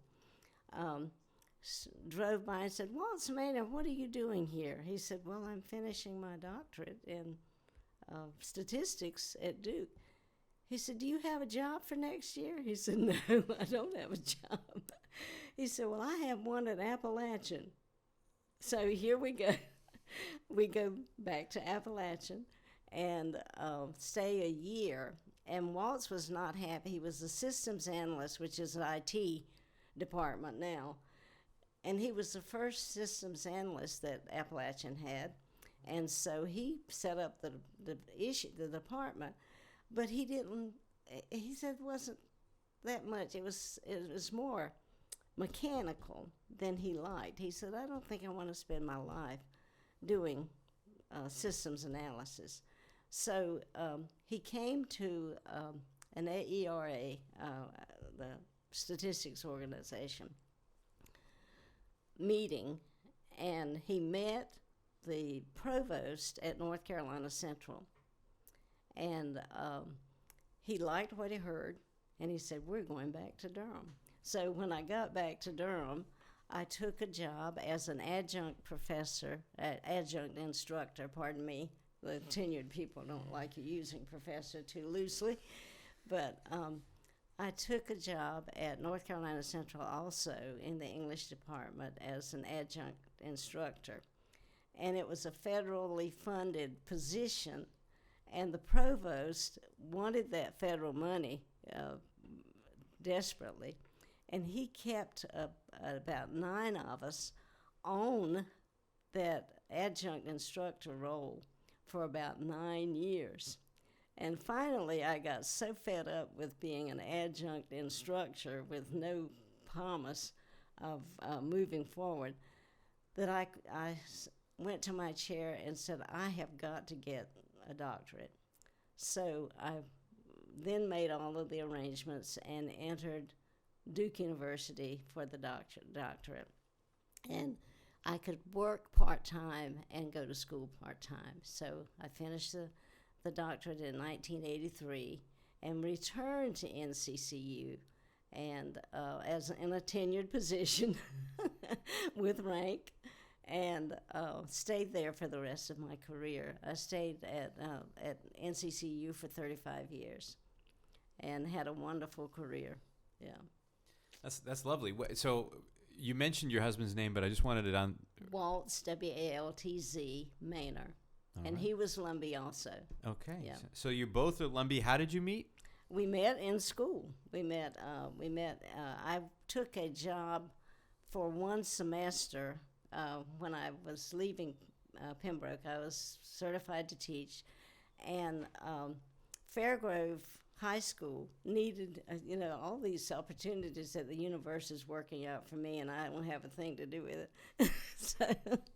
so Waltz was sent out to find an English teacher because in those days I was going to substitute for a woman who was pregnant, and if you were 3 months and possibly showing your pregnancy, you had to quit your job. So, and she was 3 months at Christmas, and so she had to quit her job. And so they sent out a survey of finding somebody who was able to step in. I had 1 more semester to go, but my credits were really already earned. And so they found me and said, would you like to take this job? And I said, well, yes, I'd love to. And that, I wouldn't go back into classes at the university. I would actually wait until June of '65 to March, but I wouldn't have to take any more classes. So I took that job, and that's where I met Waltz. And so the universe, again. Yeah, worked out for you. So yeah. In all of this time, I mean, you've lived in, Durham now and for a long time. Mm-hmm. And then before that, you're in Boone, you're in Eastern Tennessee. Yeah. I did Georgia, I think. Athens, Georgia. Right. And so how did you keep track of what was going on? In the Pembroke? Yeah. Well, we always said, and people in Durham who know us, and the NCCU community and the Duke community, the Durham Duke community, always knew that we had 1 foot in Robeson County and the other in Durham County. Whenever we said we were going home, they thought we were going to Forest Hills. And I said, no, we're going home. Home was always Pembroke. And Waltz was just as devoted to it as more devoted to it as I was. And when we got married, there was an opportunity to buy some land from the settlement land on Red Banks. We bought land when we had nothing. I mean, we just thought, we have got to get this land. And we bought land, and we just have always been 1 foot in Robeson County and 1 foot in Durham County. Now, it has sometimes almost split us down the middle, but we have maintained that relationship for 50 years. So say more about split us down the middle. Well, we were trying to keep not only social activities and tribal. Waltz was serving on the Self-Determination Committee. He was serving on whatever civil rights, double voting, whatever the issues were after 1970. We were trying to do our part to serve from here. And he would find resources for instance, Barry Nickel, who came down with Dexter Brooks, and essentially it was their legal knowledge that broke double voting in Robinson County. Waltz was always right there, and I was holding down the fort here and going back and forth. We were ministering to our families. We were taking in Lumbees who came to Duke Hospital or came to the universities here and didn't have a contact. We were that contact. And we had a ministry with the hospital called Host Homes Ministry. Any Lumbee, and Duke Hospital knew Lumbee, and any Lumbee family, and sometimes Cohary and other tribal members too. But if they came to the hospital and there was not an accommodation for them other than sleeping in the room, they called the Maynors, and we took them in, and we have known scores and scores of people from that community, and usually people who were in the churches who knew that we lived here and that we could provide a place for people to stay. And sometimes they stayed one night, sometimes they stayed a month, but we had that connection that was a real need. Now, by 1990, people's finances had changed, and we very seldom had requests for people to stay with us after 1990 because people were able to take care of their own needs. And by that time also, Duke University changed its policy and of letting people stay in the hospital with their loved ones. You couldn't even spend the night in the hospital without special permission. So they set up some affordable housing in the motels that were very close to the hospital. So that was one way that we continued to serve in a social, emotional way. But we were always involved in the university at Pembroke, one way or another. We were on boards and committees and so on, and so we branched out in whatever way we could to maintain a connection with Pembroke. Did you ever think of teaching at Pembroke? We in 1991, Joe Oxendine, who was chancellor at that time, invited Waltz and me to come for a professional position. But that was the senior year of my daughter, Melinda, in high school, and I decided quickly that I was not going to uproot her in her senior year.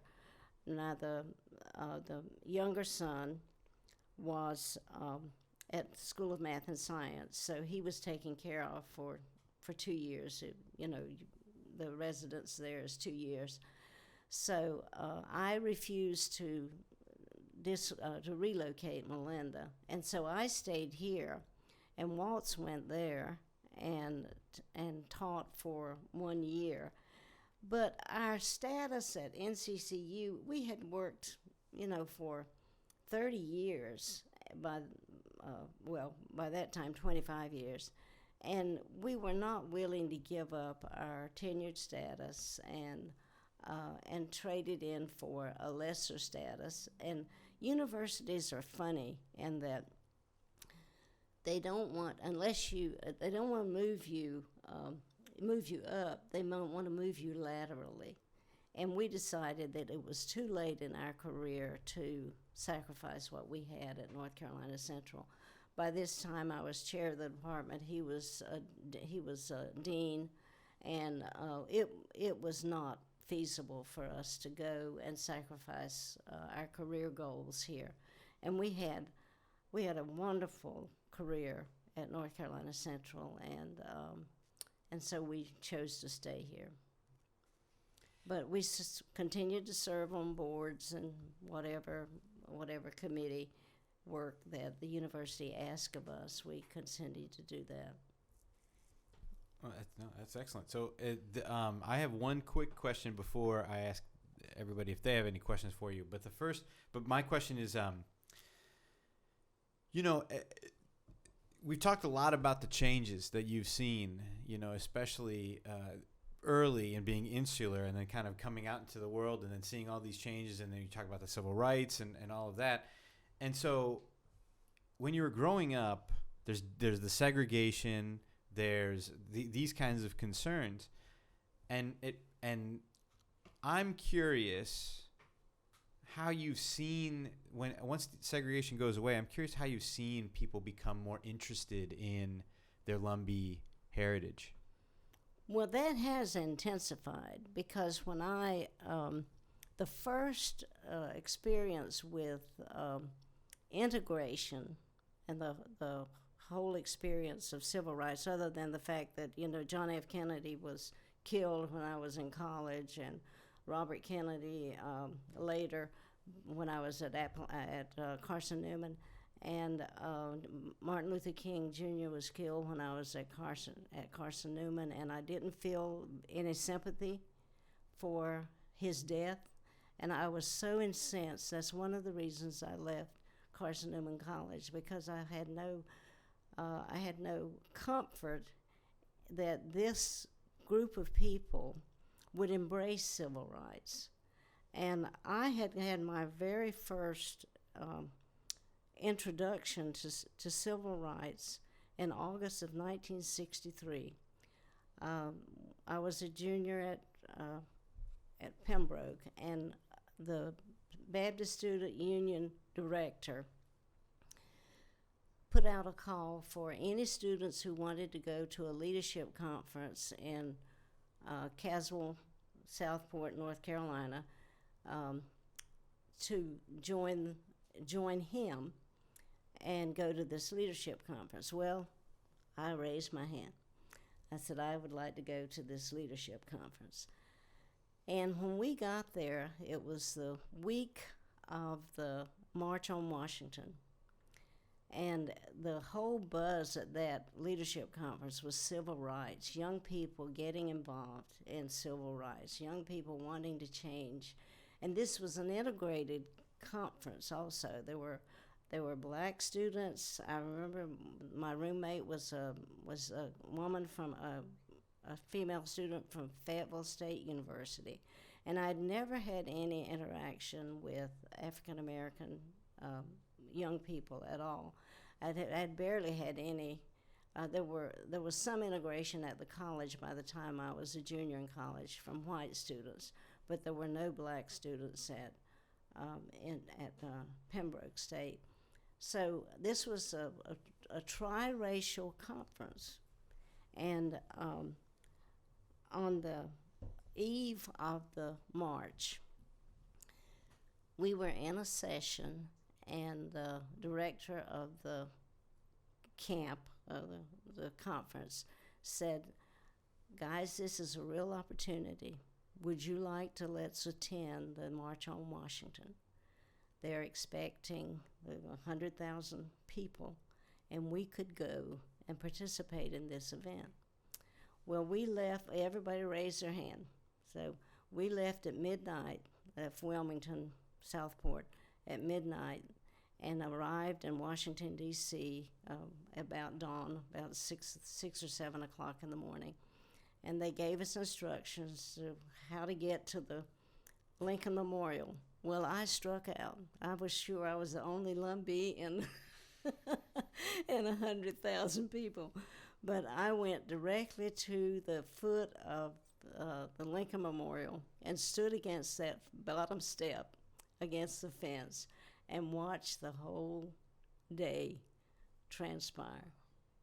It is one of the most memorable things that has ever happened to me. I remember the sounds, the singing, it was so hot. You just actually absorbed other people's breath. There were so many people. And I remember the crowds around the reflecting pool people could hardly wait to get their feet in the pool. It was so hot. But I watched, now hardly anybody knew, and very few people know today, but one of the most important labor leaders of all times is a North Carolinian, A. Philip Randolph from Greensboro. And he was very much responsible, as were other labor leaders. It was not cast as an integration event necessarily, but it was to break the logjam in the working world in America. And so A. Philip Randolph spoke, and then each one of the speakers that now has become so popular, so famous for having attended the March on Washington, came along. Mahalia Jackson sang. It was just glorious. So, and then at the end of the day, of course, we were instructed to meet back at the bus. And then when we got back to Wilmington, we decompressed and discussed what this meant for the future. And then I've been riding that tide ever since. I mean, I have no fear of integrating with other people, of embracing other people. I think every person I know is just like me. Every person I know. And I don't care what color or creed, we are just the same human beings. And I think that's what spirited me, was that 1963 March on Washington. And as I've grown, I followed all of the dissidents and the protesters and the Angela Davises throughout my life, and I learned African American literature, and I learned American Indian literature so that I could share that with my students. And while I was learning about I was teaching the Carlisle Indian School debacle, tragedy, years ago, because I wanted my students at NCCU to know that they shared in a suffering with African Americans. And so my life has been bookended by civil rights. And I know I have had lots of opportunities that I didn't plan, but they occurred, and here I am. What a wonderful recollection of that march and and getting the details of how hot it was and absorbing others, but then also talking about A. Philip Randolph. Yeah. I think that's terrific. So at this point, I'm going to see if they have any questions for you. I've got a few more at the end, but we'll go with them for a second here. Okay. So Curry. Sure. Thanks. Thanks, Dr. Maynor, for your being with us today and sharing your story. I know you have some children and some stepchildren. Could you say a little bit about Yes, them and their professions? I'm a stepmother of a blended family, and so there are 7 children in the mix. And my oldest daughter, and now I've been with this family for 50-something years, so I'm closer than a stepmother, but I also know that I'm not their biological mother. But my oldest stepdaughter is Cherry Beasley, and she is the paragon of health care in North Carolina and beyond. She is the former chair of the School of Nursing at Pembroke, and she just retired about a year ago, but hardly anybody has done more for the Lumbee community in health issues than Cherry has. She carried that community through COVID. I have been so impressed with what she did, and she has such a credible voice when it comes to child and maternal care, which is where she started after earning a master's degree at Carolina. But then she was the first doctoral student at East Carolina School of Nursing. So she is the very first to earn a doctorate from the nursing program at East Carolina. Then the others are all very proficient in every way. Lucy, the second daughter, is a CPA and has been a teacher, and she's quite a leader also. She's an accomplished musician and is quite well known in the Robeson County. Now, those two girls have not left Robeson County. They've lived there, not uninterrupted, but they've lived there the bulk of their lives. And then the son, Kevin, is a CPA also, and he's since retired. He was last employed at North Carolina Central, but before that had a long tenure at University of North Carolina at Chapel Hill. And he's since retired to Wilmington. And then Johanna, the younger of the four, she's an educator in the testing world, testing and measurement. So she works for Measurement Incorporated here in Durham and does a lot of item development and item verification, and she's very important in her field too. The next one is Dane, and he is a professor of engineering at the University of Akron in Akron, Ohio. Then there's Melinda, who is a historian, and she likes to say the Lumbee historian because she covers a lot of ground, but the Lumbee community is the most important thing in her life, academically and professionally. And then the youngest son, Ben, is a nanochemist.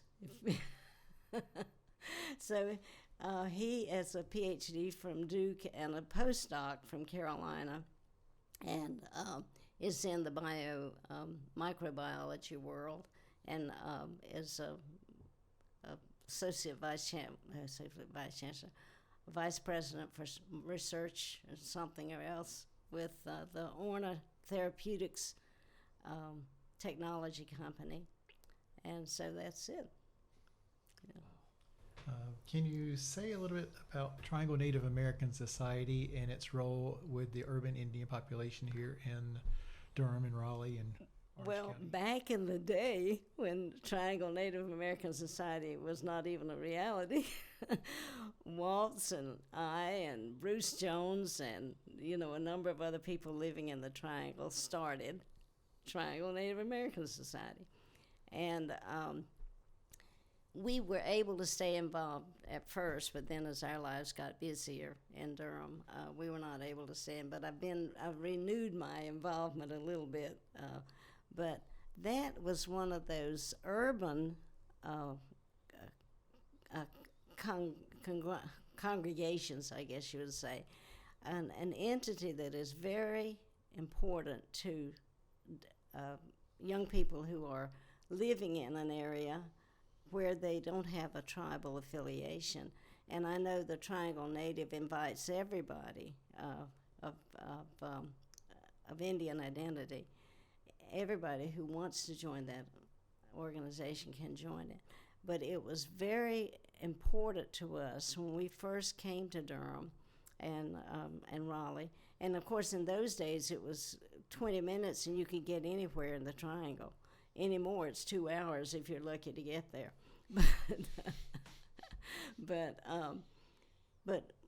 we had a very close relationship with the Triangle Natives whenever we first, when it was first developed.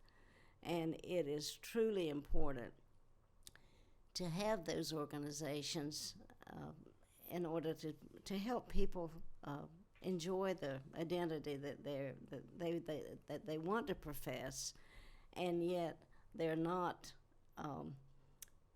readily able to be who they are in such a diverse landscape as the cities and metropolitan areas are today. But I think about all of the urban organizations that have meant the world to young natives in those cities, from the Metrolina in Charlotte to the Triad and Greensboro High Point area, to Triangle Native. It's just been invaluable to have a group of people that you can share with.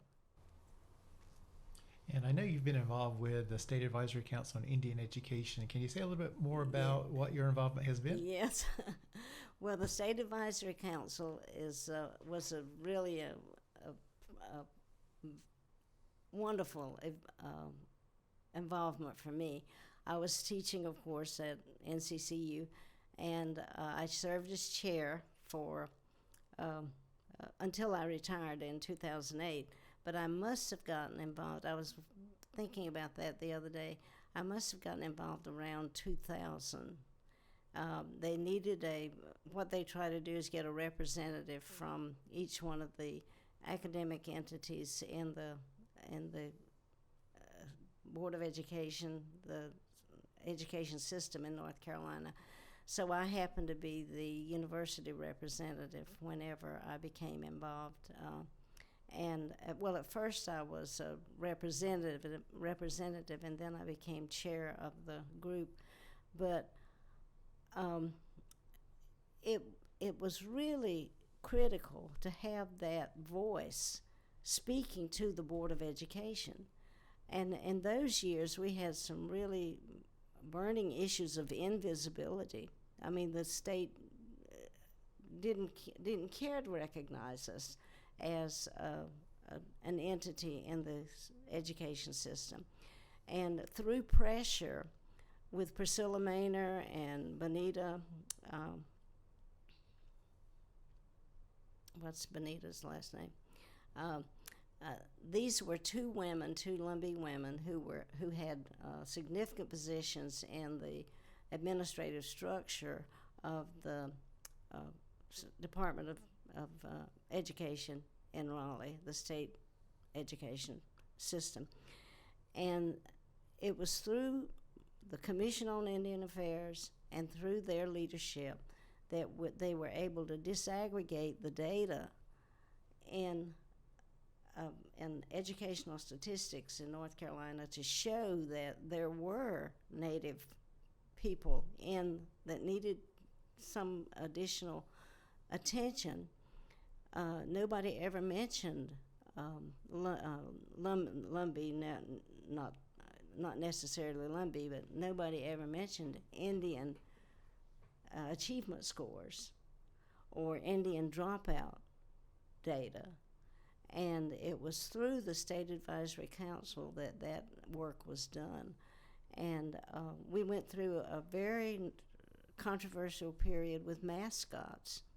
And we worked hard to finally get the majority of schools in North Carolina to change their mascot or their logo so that it was more sensitive. And I always thought we needed to take more of a page out of civil rights, a page out of what African Americans were being able to achieve with pressure. And it was pressure groups like the State Advisory Council that changed at least the reporting. I don't know, you often wonder whether the funding came along with it, but at least we were more recognized than ever in the statistical reporting of educational statistics.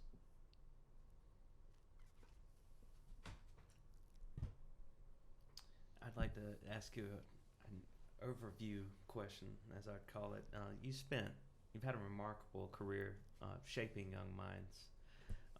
You have a granddaughter that is, I guess she's in high school now. So what would you say to the generations between me and her coming up now? And I know you spoke about the exponential change you've seen in the world, but even with technological change now, it's just, yes, there's so many things going on. But what would you say to young people, young Lumbees, young American Indians in this state?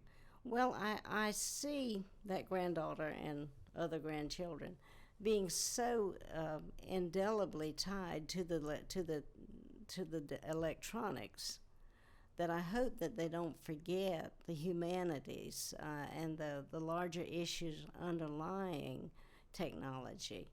We're coming on a generation with AI, with artificial intelligence, that's going to tax all of us. It's going. I mean, I won't have much to do with it, but that granddaughter, your generation, and that granddaughter's generation, and the generation to come, will have a real struggle ferreting out the values that go along with that.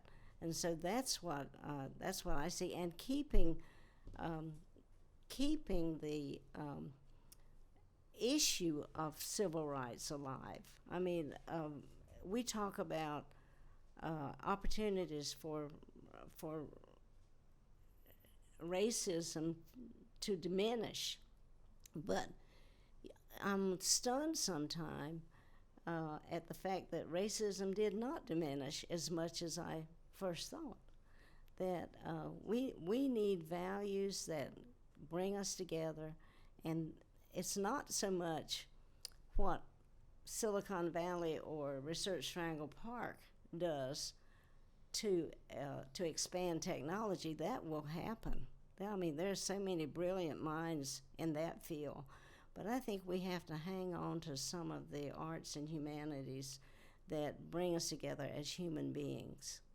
And so that's more abstract, but it's the deepest challenge, I think.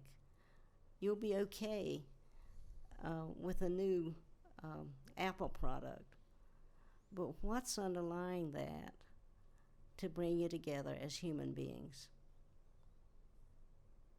That's great. Anna, do you have a question? Yes. All right.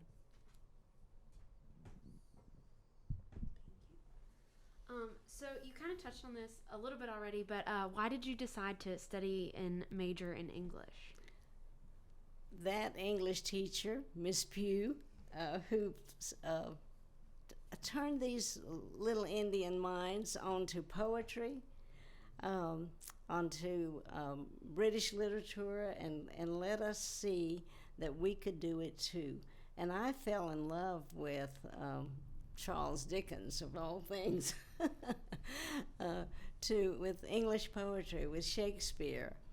And that canon of British literature has kind of gone by the wayside in most respects. I don't know if you even read the Canterbury Tales, but even though that concept of an old traditional white man's literature, they were all white men, there was still something in the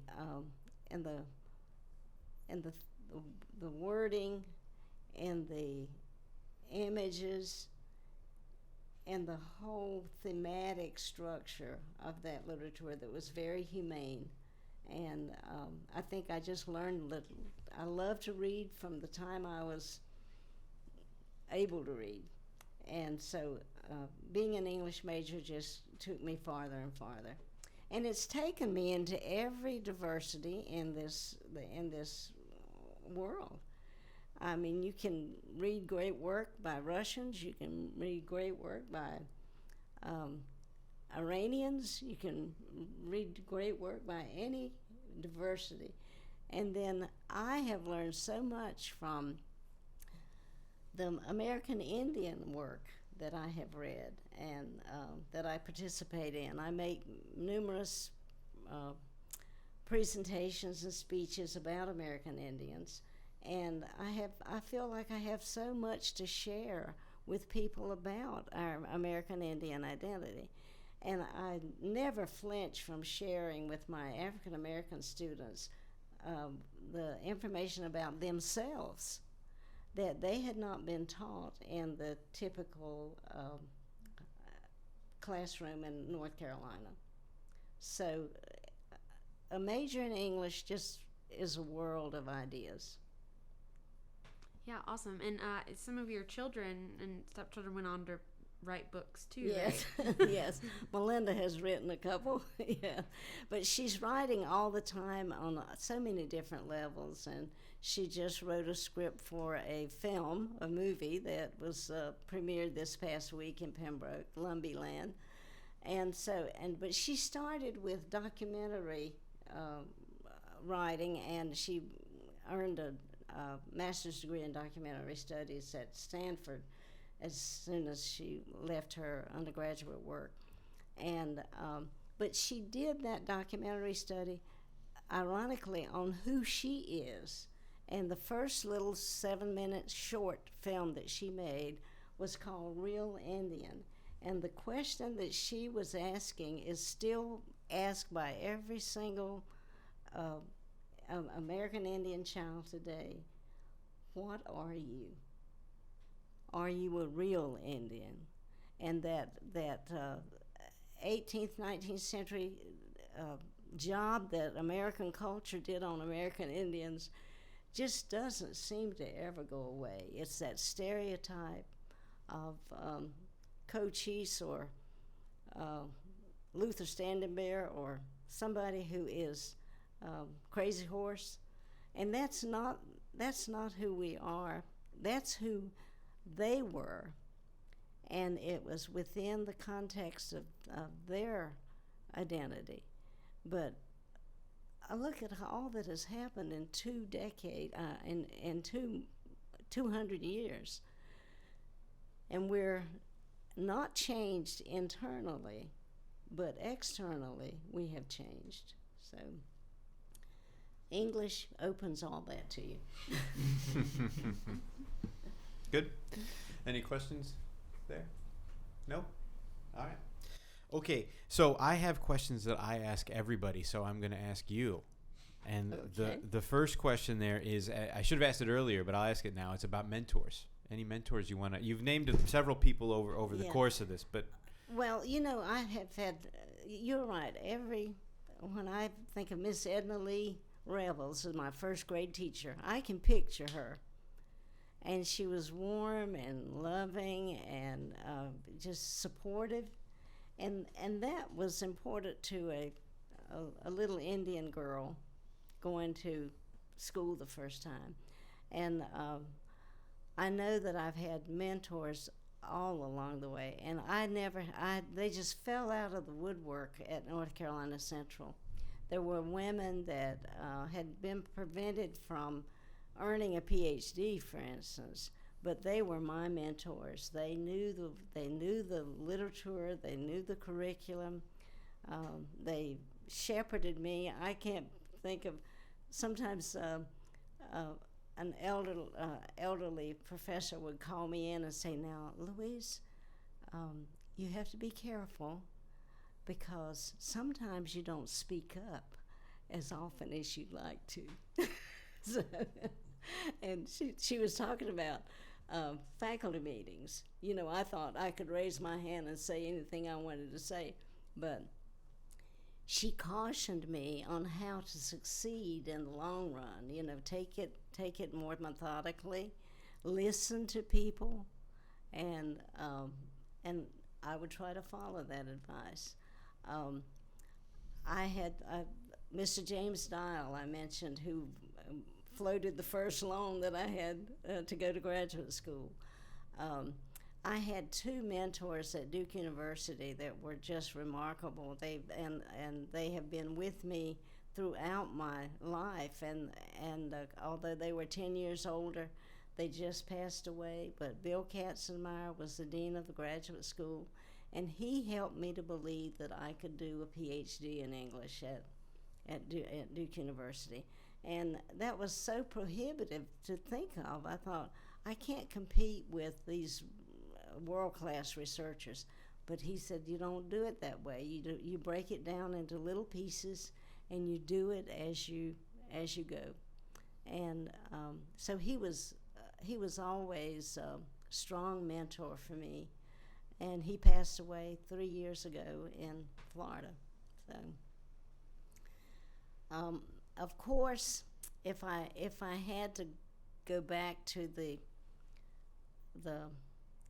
I guess you'd say, the core of my being.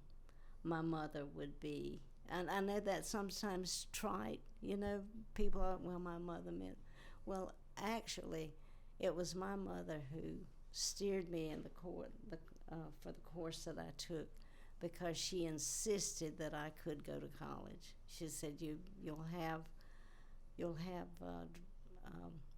stops and starts.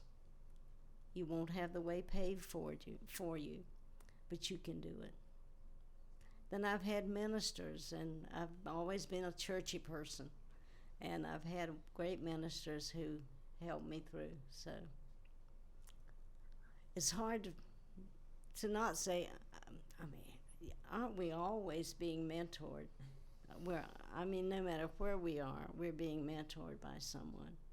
Yeah, that's for sure. Yeah. And so, with everything we've talked about in mind, what do you think the most pressing need is for the Indian community in general?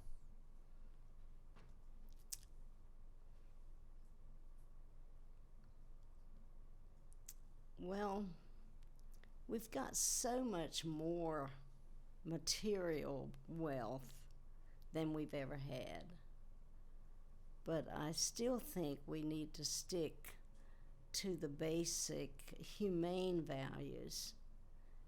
We need to, I hate to harp on it so much, but we need to impress upon the young people to educate themselves, to study. Don't just focus on having the biggest house or the finest car, but focus on the values of being a Native American. And I think the Lumbee homecoming is so extravagant and so outlandish in all of the accoutrements of success. The success is there, but sometimes I think some of the underlying problems are what we need to work on. We've got a floor of young people who are getting lost in excess, whether it's drugs or whether it's too much attention to material things. But it seems to me that we could do more to make sure that our young people are educated and that they have good, strong values. Well, that's sort of maybe the answer to this next question, but I'll ask it anyway if you have a different perspective. What do you think the most pressing need is for the Lumbee community specifically?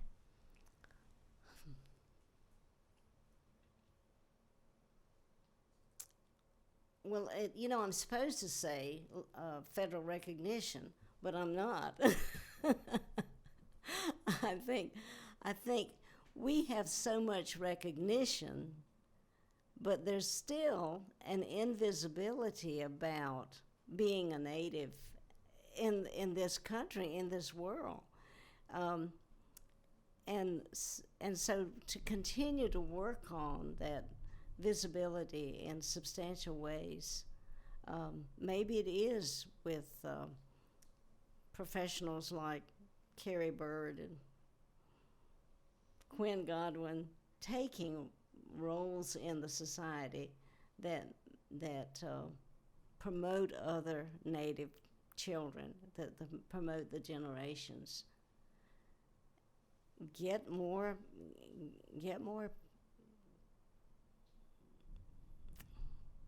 I hate to keep saying it, but get more education. Make sure that not only are we have a select few in higher levels of education, but that we're doing the best we can at the elementary level, at the middle school level, and preparing our young people for the future. Yeah, I love it. So now we'll focus on, so we started big picture, we went to Lumbee, now we'll go with you. What has been your biggest achievement, your overall legacy, you're most proud of?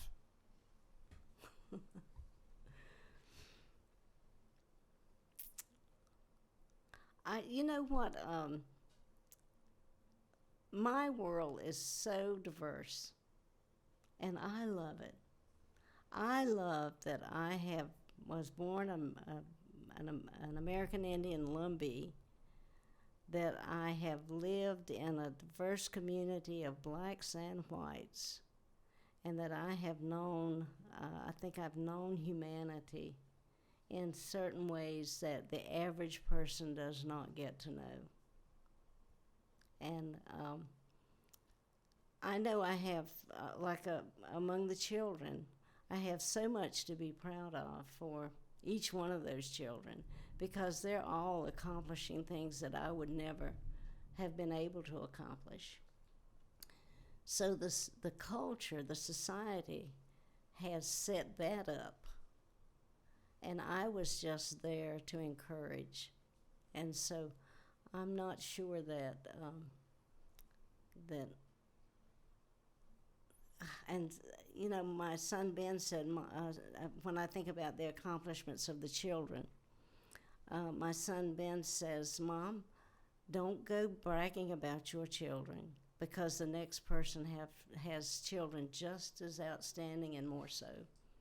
So I try not to be just boldly go bragging about this or that or the other, because I know we have so much accomplishment.